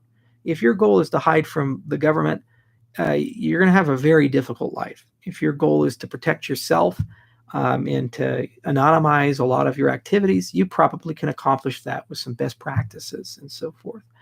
Another thing is access control. So, if you have history, you're probably going to want to know your history because you can't remember everything, especially as your financial life gets more and more complicated and more interdependent on a lot of things. So you have to store that somewhere. And so even if you have a perfect protocol that provides perfect privacy and everything's great and you have very secure environments to run these things in, there is a back door, which is you. You are the back door. So as a consequence, how do you get access but no one else does? How do you remember? And so forth. One of the things that changed my life is when I moved to LastPass. I tried very diligently to remember hundreds of different passwords and all these creative schemes. And I say, at the end of the day, I'm just going to go with LastPass and do two-factor authentication and this and that. And yes, I'm trusting certain things, but it's pretty good service. And I think it's dramatically improved my personal security, and I have a lot more control over it, and it's made my life a lot better. But I accept that I am giving up a little bit of privacy there, and I also am giving up a little bit of control there for that trade-off that I've made. So privacy lives within that context of the backdoor you yourself have, the environments that the systems run in, the type of adversary that you're dealing with, and exactly what are you talking about with the privacy? Is it linkability? Is it the network? Or is it the amounts? Now, getting to Cardano in particular, this is a very controversial topic because the more private you make a system, you have 70-year-old lawmakers who love questioning Mark Zuckerberg, and they're fun to watch at Senate hearings and things like that, who don't know their head from their ass for any of these things. And somebody comes along like the FBI or the NSA and tries to convince them that you should have secret backdoors in crypto because that's the way the world needs to work. And unfortunately, every now and then, those people end up passing laws, or they end up passing regulations, or they end up using soft influence to convince exchanges to delist or banks to blacklist and so forth. So there needs to be a community discussion within Cardano. And I think that's the first great use case of a governance system, is to have a discussion of how private should we be. My scientists are geniuses. They have long, great careers. They study things like zero-knowledge cryptography, and they sure as hell get privacy. And they've done things for the European Union and all these other guys. They've worked for the military. They've worked for three-letter agencies every now and then. There's a huge diversity in my organization with people who have great track records to think about that whole pie and to build great privacy experiences. But at the end of the day, we do not have the right to make such a foundational decision for the Cardano ecosystem, because that decision will have an impact on liquidity and price. If we go too private, we probably will get delisted from a lot of exchanges, especially in Asian countries. If we go in the other direction, we probably will be more palatable to governments, and the price may go up, but you have a Facebook-style scenario where there's a backdoor in the system. So it's a spectrum. And what we can do as engineers and scientists is we can tell you the trade-offs and what the tech looks like, how it's going to slow down the system, what it's going to do to your latency, to the transaction sizes, and the societal trade-offs, and say, if we go down this road, these are the consequences. And the first great governance challenge I think is going to be about privacy.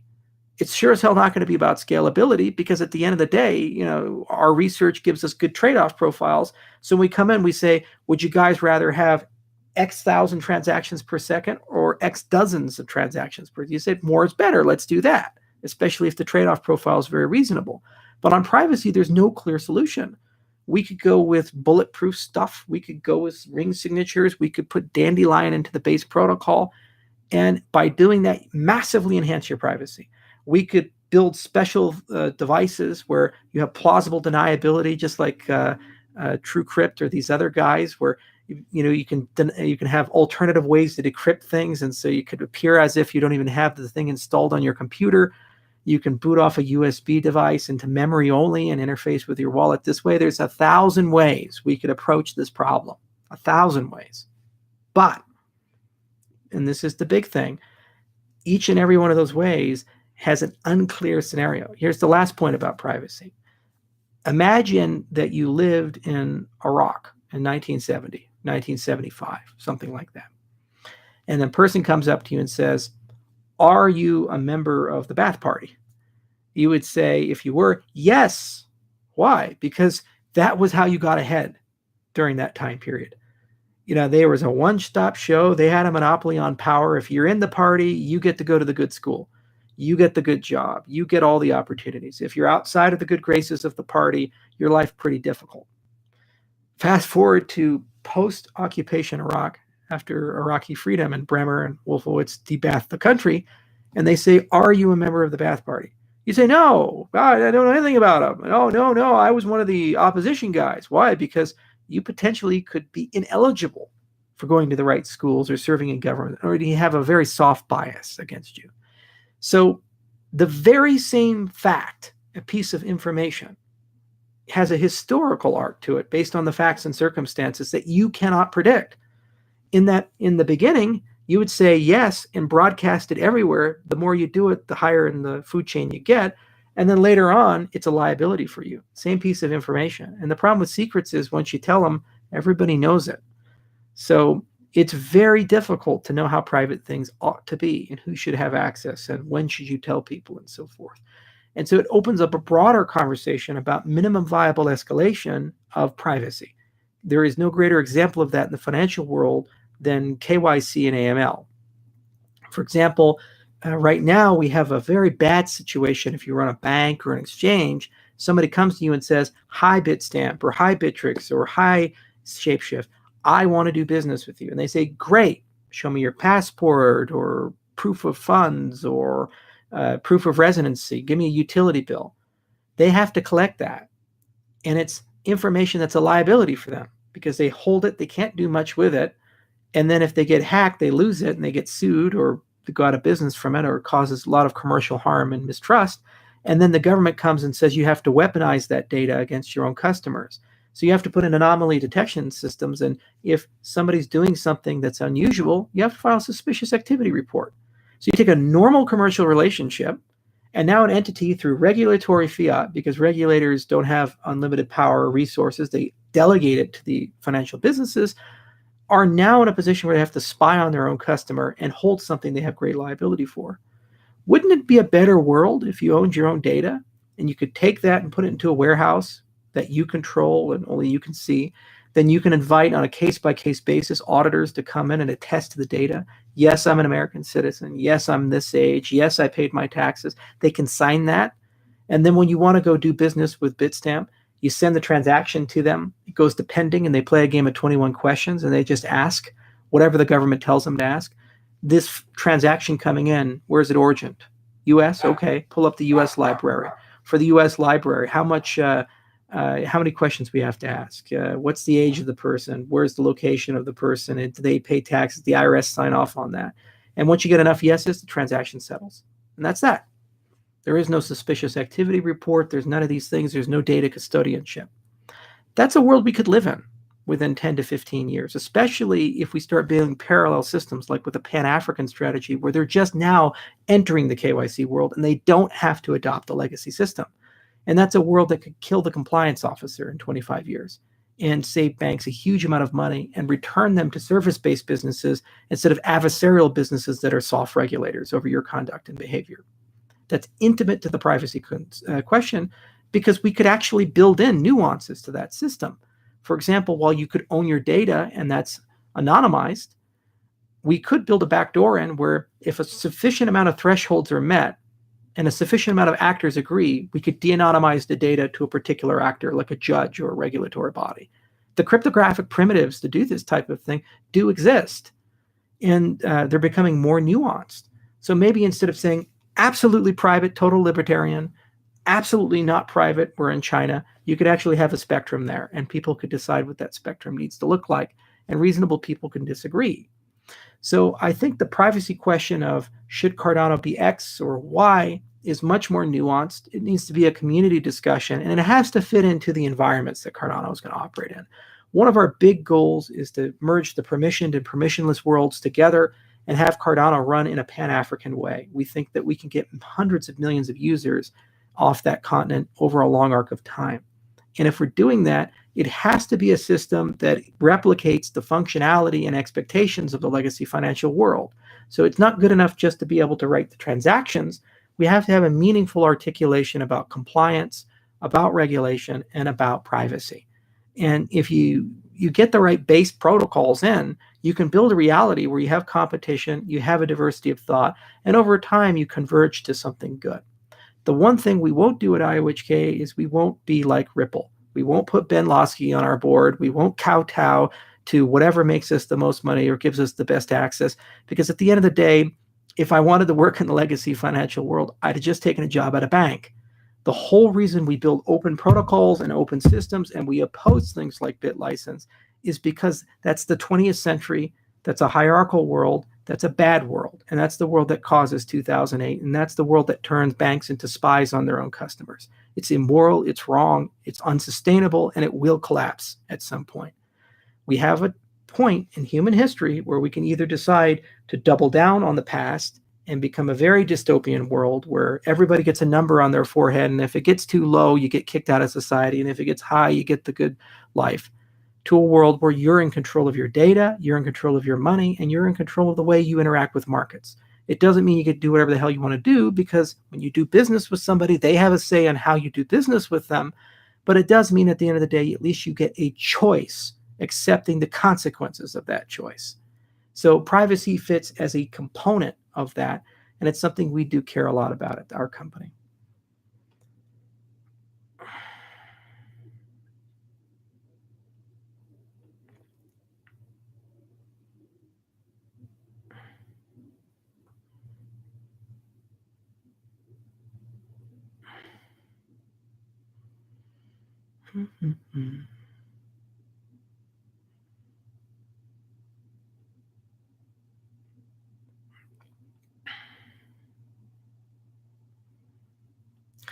That's a good question. Can anything be done about people who get coins scammed from them and have that transaction reversed? You know, we have this thing. We've had it for a very long time. It's right here. It's called cash. See, $5 bill. Okay, so it's funny that our grandparents and great grandparents, they grew up in a world cash is king, and they were just so attuned to this idea that if somebody steals your wallet, breaks into your house, they take your cash, it's gone. And so they built a lifestyle where they got very clever, how to store it, how to think about it. And there's certain inefficiencies with that. Then we moved to this digital world, a world of credit cards, a world of bank accounts, a world of PayPal. And then we just started building these consumer expectations of, if identity theft happens or if somebody hacks into my account, I can pick up a phone, I can call somebody, and somebody's going to be on the other side of it to listen to my story, hear me bitch, and make things right. There's a big cost to that. There's hundreds of billions of dollars of fraud cost to the global financial system every year. And that system has a huge amount of trade-offs in that you lose control. Just like this piece of cash that our grandparents lived with and they enjoyed. At the end of the day, they had total dominion of that. You didn't have civil asset forfeiture. You didn't have freezing of assets, these types of things. The country went bad. You could convert that into silver or to something else. People couldn't come in and just seize money out of your bank account, like put in a wealth tax, Cypriot style or something like that. So what cryptocurrencies have done is they've effectively taken the rules that our grandparents lived with and they've updated them to live in a digital world. And the problem is, instead of having just the occasional pickpocket who can reach into your pants and take your wallet, you now have a global pickpocket. So you have people everywhere and scammers everywhere. And they're really, really good at trying to separate you from your money. And they're very clever. And they do all kinds of things. I've personally been impacted. For example, I have a cell phone. And hackers got enough social information about me. They called my cell phone company and convinced my cell phone company to convert my SIM to their SIM. So I lost access to my own cell phone from my own cell phone company. And then once they had access to my cell phone, they tried really hard to break into all my accounts. Now, Michael Turpin is a very famous guy in the cryptocurrency space. Not only had this happen to him, he lost millions of dollars from it as a result of that backdoor that AT&T, in his case, did that. So even the best of us can be subject to theft, fraud, scams, and abuse. So the question is, what do we do about it? Well, my view is it's a really bad idea at the protocol level to say, Bob, you're in control. You get to decide right and wrong, who gets their money back, or this committee gets to decide that. It's a bizarre, terrible thing. I think EOS is a great example of that. We already have deciders. There's judges, there's police, there's a judicial branch of every government. Even Mickey Mouse governments like North Korea, they have some notion of a judicial branch. So there's already people who get to say, I'm empowered with deciding whether you get something back or not.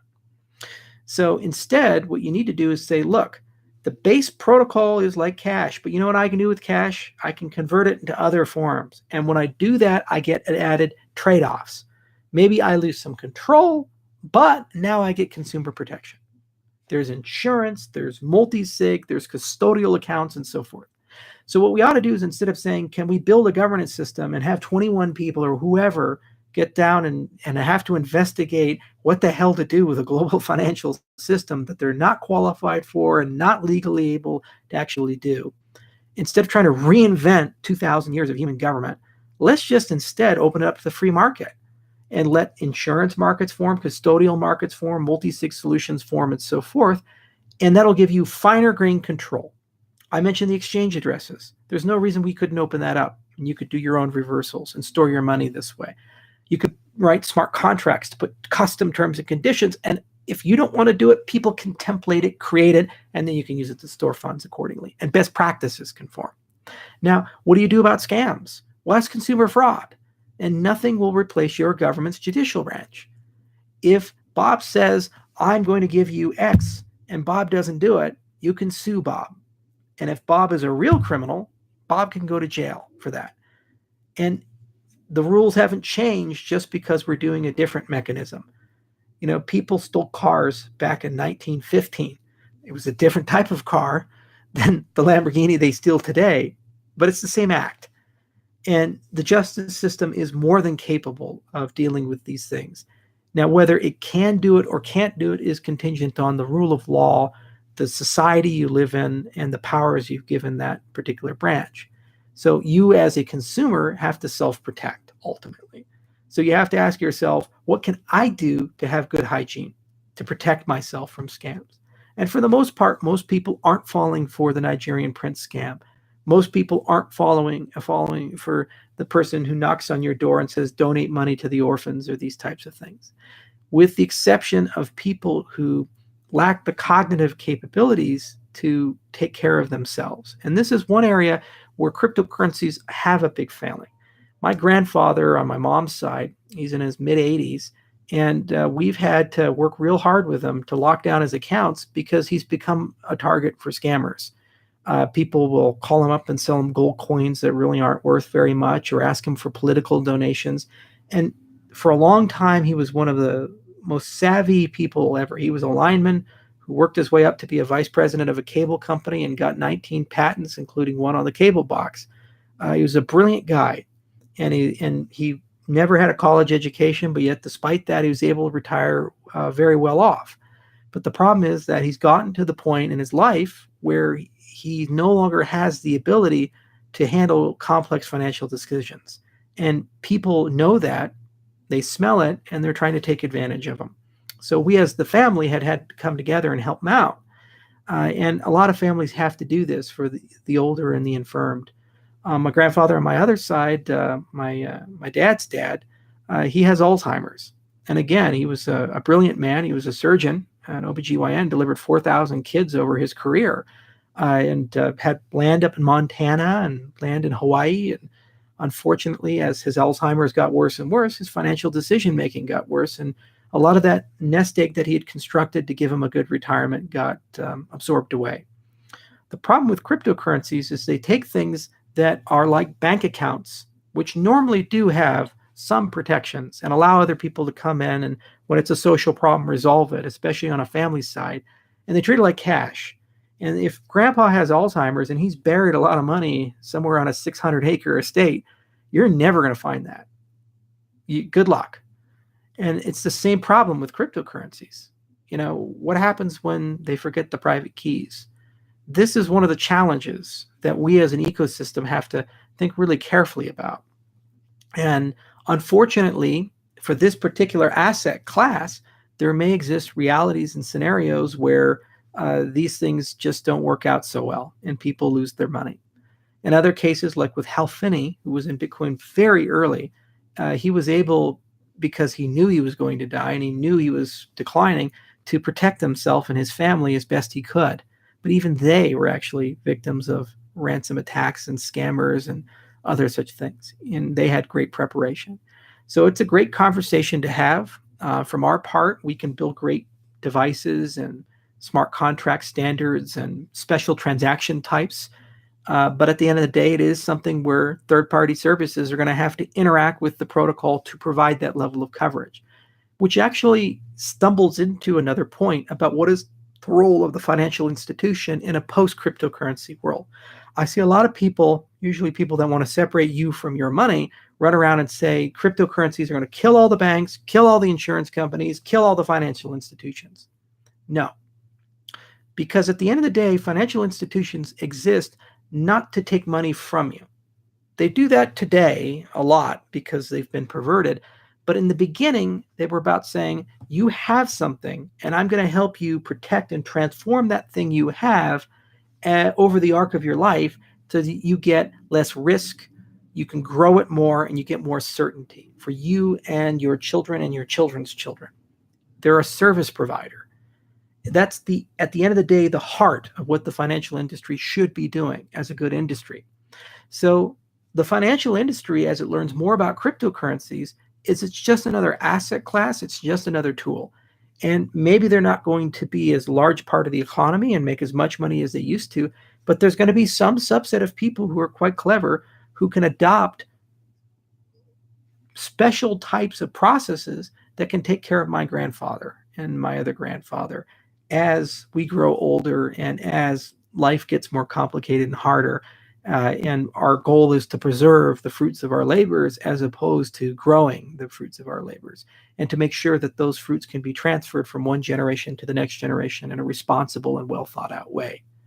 And it turns out that they have much, much, much better palette to work with, much better canvas to work with than they have with the legacy financial system, where you only have 5 tools and they all kind of look like hammers. Here, they have code. They can actually do amazing things. So I'm actually very excited to see how we can go back to the baronial age and go back to the way things used to work in the financial industry, where you have a relationship with somebody and that person's adding value, either in that they're protecting you, or that they're making transactions better or more comprehensive, or that they're making your ability to transfer what you have to someone else occur with less friction. So it's a great question, though, and thank you for asking it.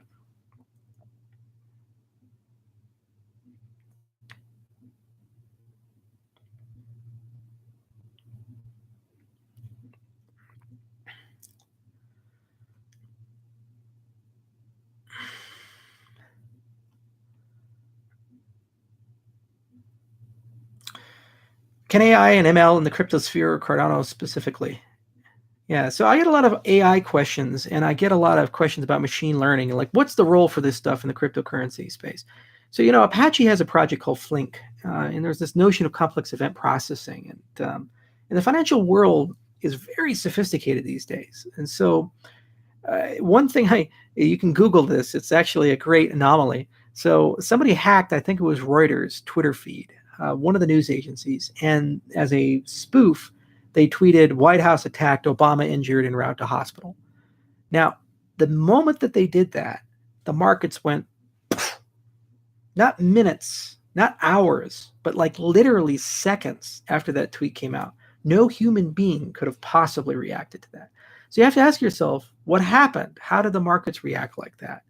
Well, what happened is that people write all these algorithms, and these algorithms are complex events, and basically they watch all these sources of data, and they weave them together into a mosaic, and that mosaic forms a picture. And that picture is retrodicted to many different things, and it's an opinion on how reality ought to be. And it's only as good as the inputs that are going into it. Now, what's so incredibly interesting to the financial industry about the blockchain space is if you look at historical failures, like, for example, the 2008 financial crisis or the long-term capital crisis, almost always these things come from not having a consolidated data feed, not having a consolidated marketplace or tape, in that some subset of people were doing business in a way that was opaque to the broader community, and that was still somehow connected to the rest of the marketplaces, in that if their business went sour, it would cascade and cause this huge failure in the system. So where AI and ML, I think, fit into the blockchain space is as more and more and more stuff goes from the legacy world into these consolidated tapes, into these universal ledgers that are all transparent to each other.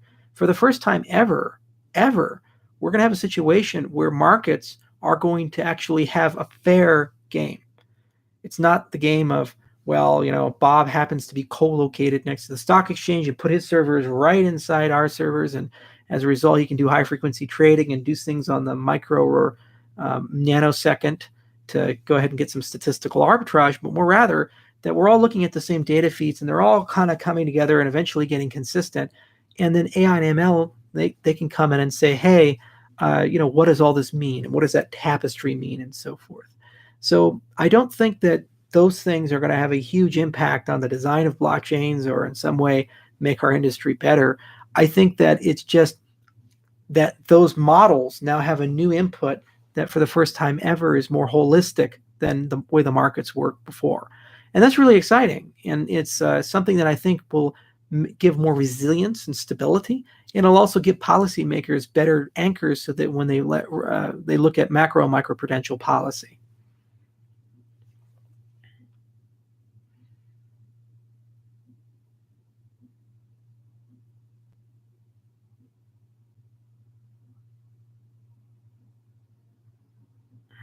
Let's see, anything else we got here?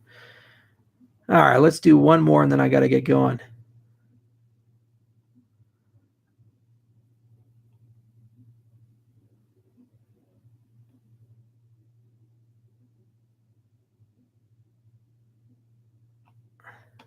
Let's make it a good one. Charles, what do you envision the world will be like in 20 years?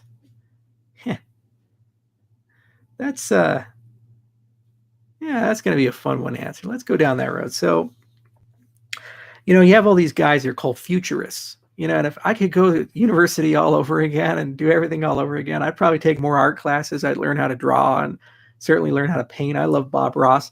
But damn, I had to be a futurist. Go get a PhD in that, man. So it's like, what is your job? It's like, I write books about where we're all going. It's like, what if you're right? It's like, well, I'm a visionary. What if you're not right? Well, you already bought the book. So at least I can feed myself. And there's these guys that write these types of things. I would hope that 20 years from now, the world looks, we could kind of break the world into 3 different buckets.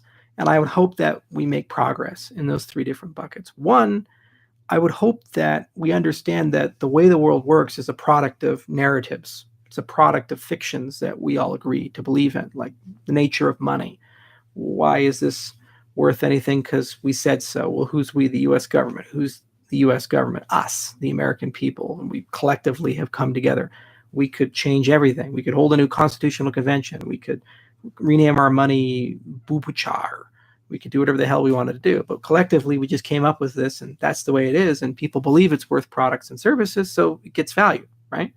Beliefs are very powerful things. They create religions, sometimes good ones, sometimes bad ones. They alter how you live your life, the types of things you eat. For example, somewhere along the way, we started convincing people that high carb, low fat was a good idea. It didn't do anything to our heart disease or our diabetes rate. In fact, quite the opposite. They just kept going up. But Ansel Keys did that. And now we have all this food where we strip out all the fat and we put in tons of sugar to augment the taste. And lo and behold, people can't lose weight and they get fatter and fatter. So narratives can really have a huge impact on people's perception of reality, how they live their life, and what they do. I would hope that people realize that narratives are malleable. And in the next 20 years, we gain better cognitive tools and social tools to be able to alter those narratives in a way that is better for everybody. We produce so much. For example, there's this idea that America's manufacturing days are behind it. It surprises a lot of people to know that we manufacture more things in the United States in 2018 than we did in the year 2000 or the year 1990 or in the year 1980 or 1970 or 1960. Yet people seem to believe that we make less because there's physically less people involved in that particular industry. And as we mechanize and we automate and as things get more advanced, we get even more productive capacity. So why is it the fact that despite the fact that we're getting more efficient, we have more productive capacity, we still have people that live on less than $1 a day? And we still have people that are going through a real hard time. So I would hope that people realize that if you just change the narrative a little bit, like we did when we went from communism is the solution in Africa and all these governments just got really raped and destroyed from it, or deep injection of foreign aid and foreign control is the only way to get people out of poverty, to like a market-oriented approach where you empower people to do their own things. We saw in 20 years, places that were the canonical place where people starved to death to actually having a lower infant mortality rate than Europe had in the 1950s. So the first thing I would hope is that because of the internet, the intellectual dark web, and all these new capabilities, that more and more people wake up to self-offering their own narratives.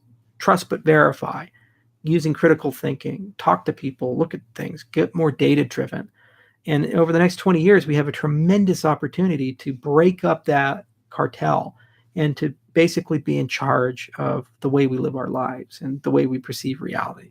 Second, there really is a great silent medical revolution, and it's a revolution that focuses on cures instead of treatments. And this is something where you have to think carefully about financial incentives. One of the reasons why the pharmaceutical industry works the way it does and the healthcare industry is the way it is that you get paid a lot to treat and you get paid a lot to manage, but you don't get paid a lot to cure. If somebody comes in and you fix their back and they say, wow, my back feels great. It's like, great, you got a service fee for that, even if it's a very high fee. Somebody comes in and says, my back hurts. You say, here are some opiates. Here are some drugs for that. And by the way, you have to keep taking them or else the pain comes back. You make money from that person for the rest of your life as a pharmaceutical industry. So there are some in the industry that invest very heavily into treatment, but not so much into cures.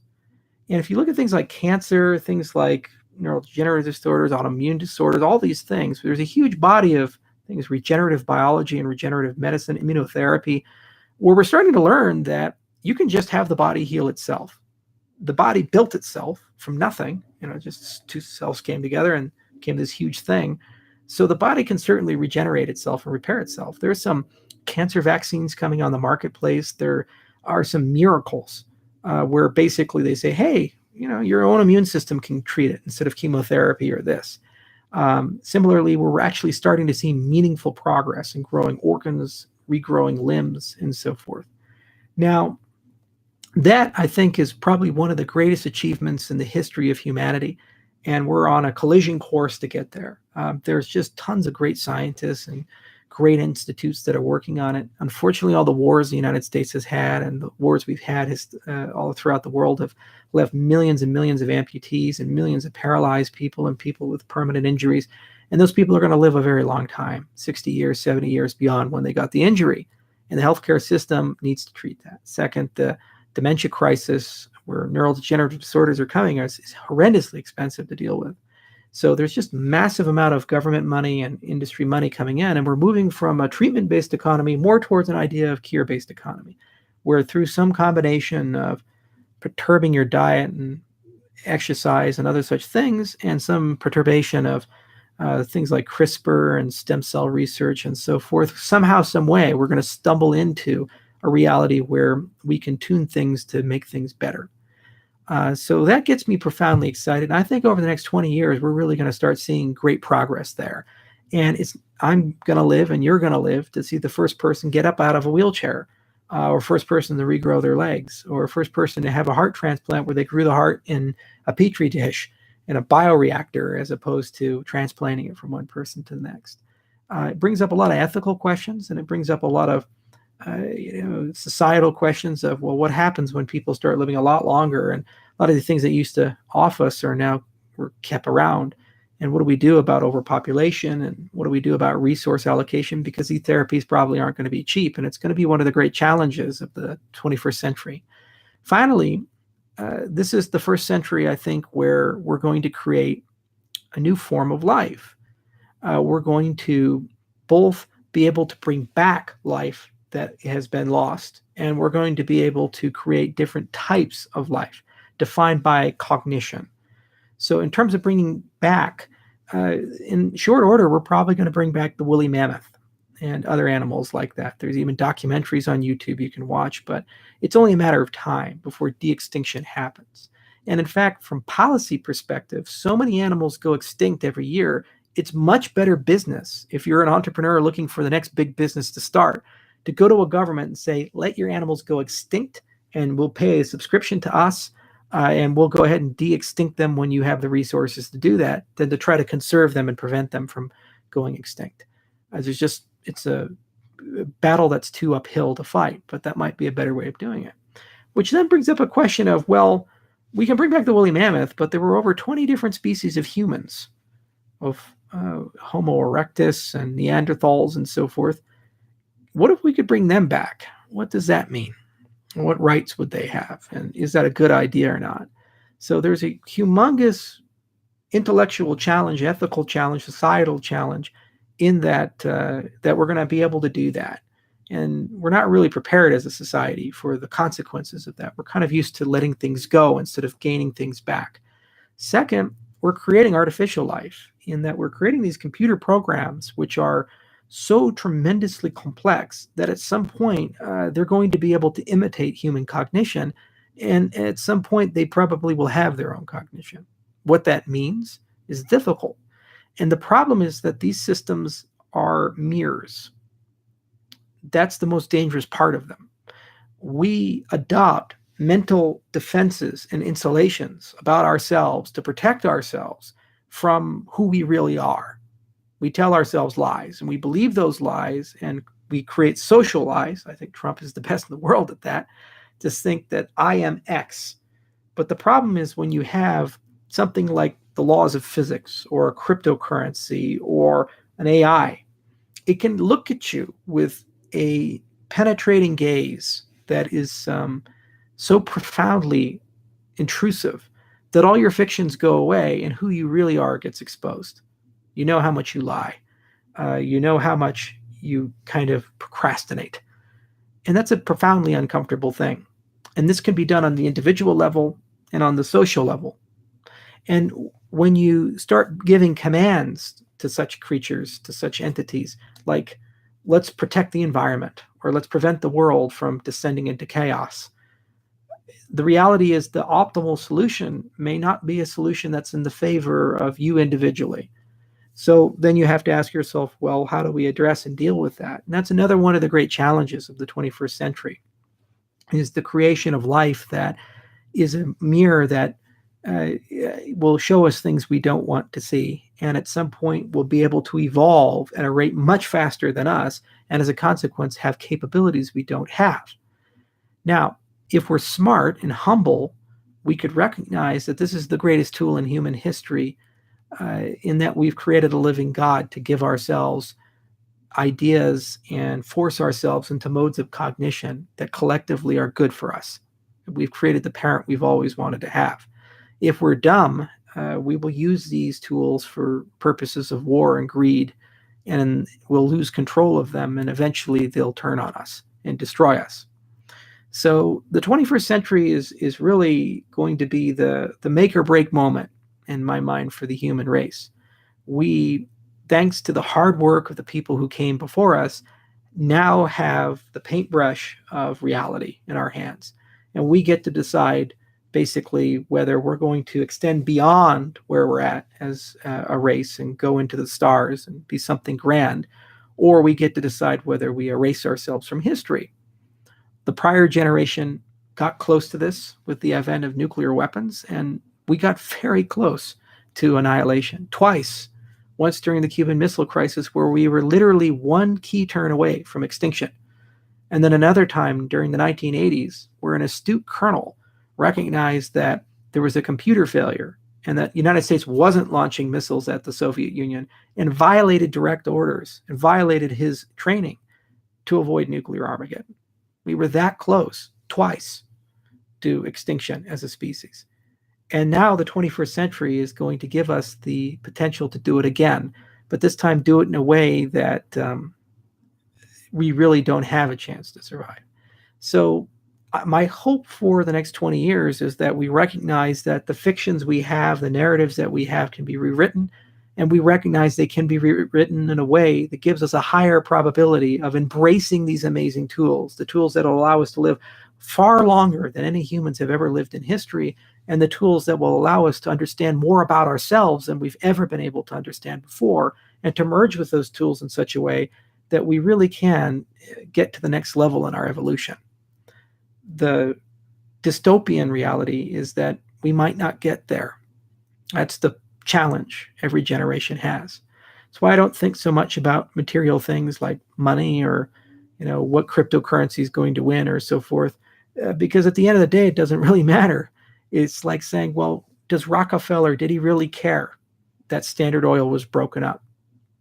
Okay, his company got broken up and still rich. He's, still relevant. But at the end of the day, he was still subject to the times, to the same frailties that you and me have, the same diseases you and me have, and he still died. And the challenges that we look to in the future are existential in nature. And we each have to do our part collectively, globally, not on the nation state level, but globally, to actually have a meaningful impact on that. So those are the things I think about a lot. And I see cryptocurrencies as a great awakening to start getting people to understand that they actually have control over the narrative of the world. And then once you've gone down that road, you start waking up and realizing that there's more and more and more and more you personally actually have control over. And that you've been told all these lies that you're worthless and meaningless and you can't do anything. Everybody's special in their own regard. And everybody has a choice. That colonel grew up in the Soviet system as a Soviet military officer with the commissars and the gulags. He was born during the time of Stalin. There was no greater system in the world to dehumanize you and tell you you couldn't do something. But then he sat there and said, you know what? It's my call and I'm not going to end the world. And I don't care about the consequences. And you're no different than him. So I would hope over the next 20 years, more and more people awaken to that. The technology is on autopilot. It's going to happen. There's too many brilliant people working on it.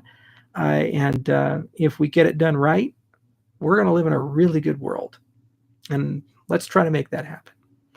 Anyway, thank you guys so much for listening. This is a bit more philosophical of an AMA, less Cardano related, but I hope you guys enjoyed it. Thank you so much.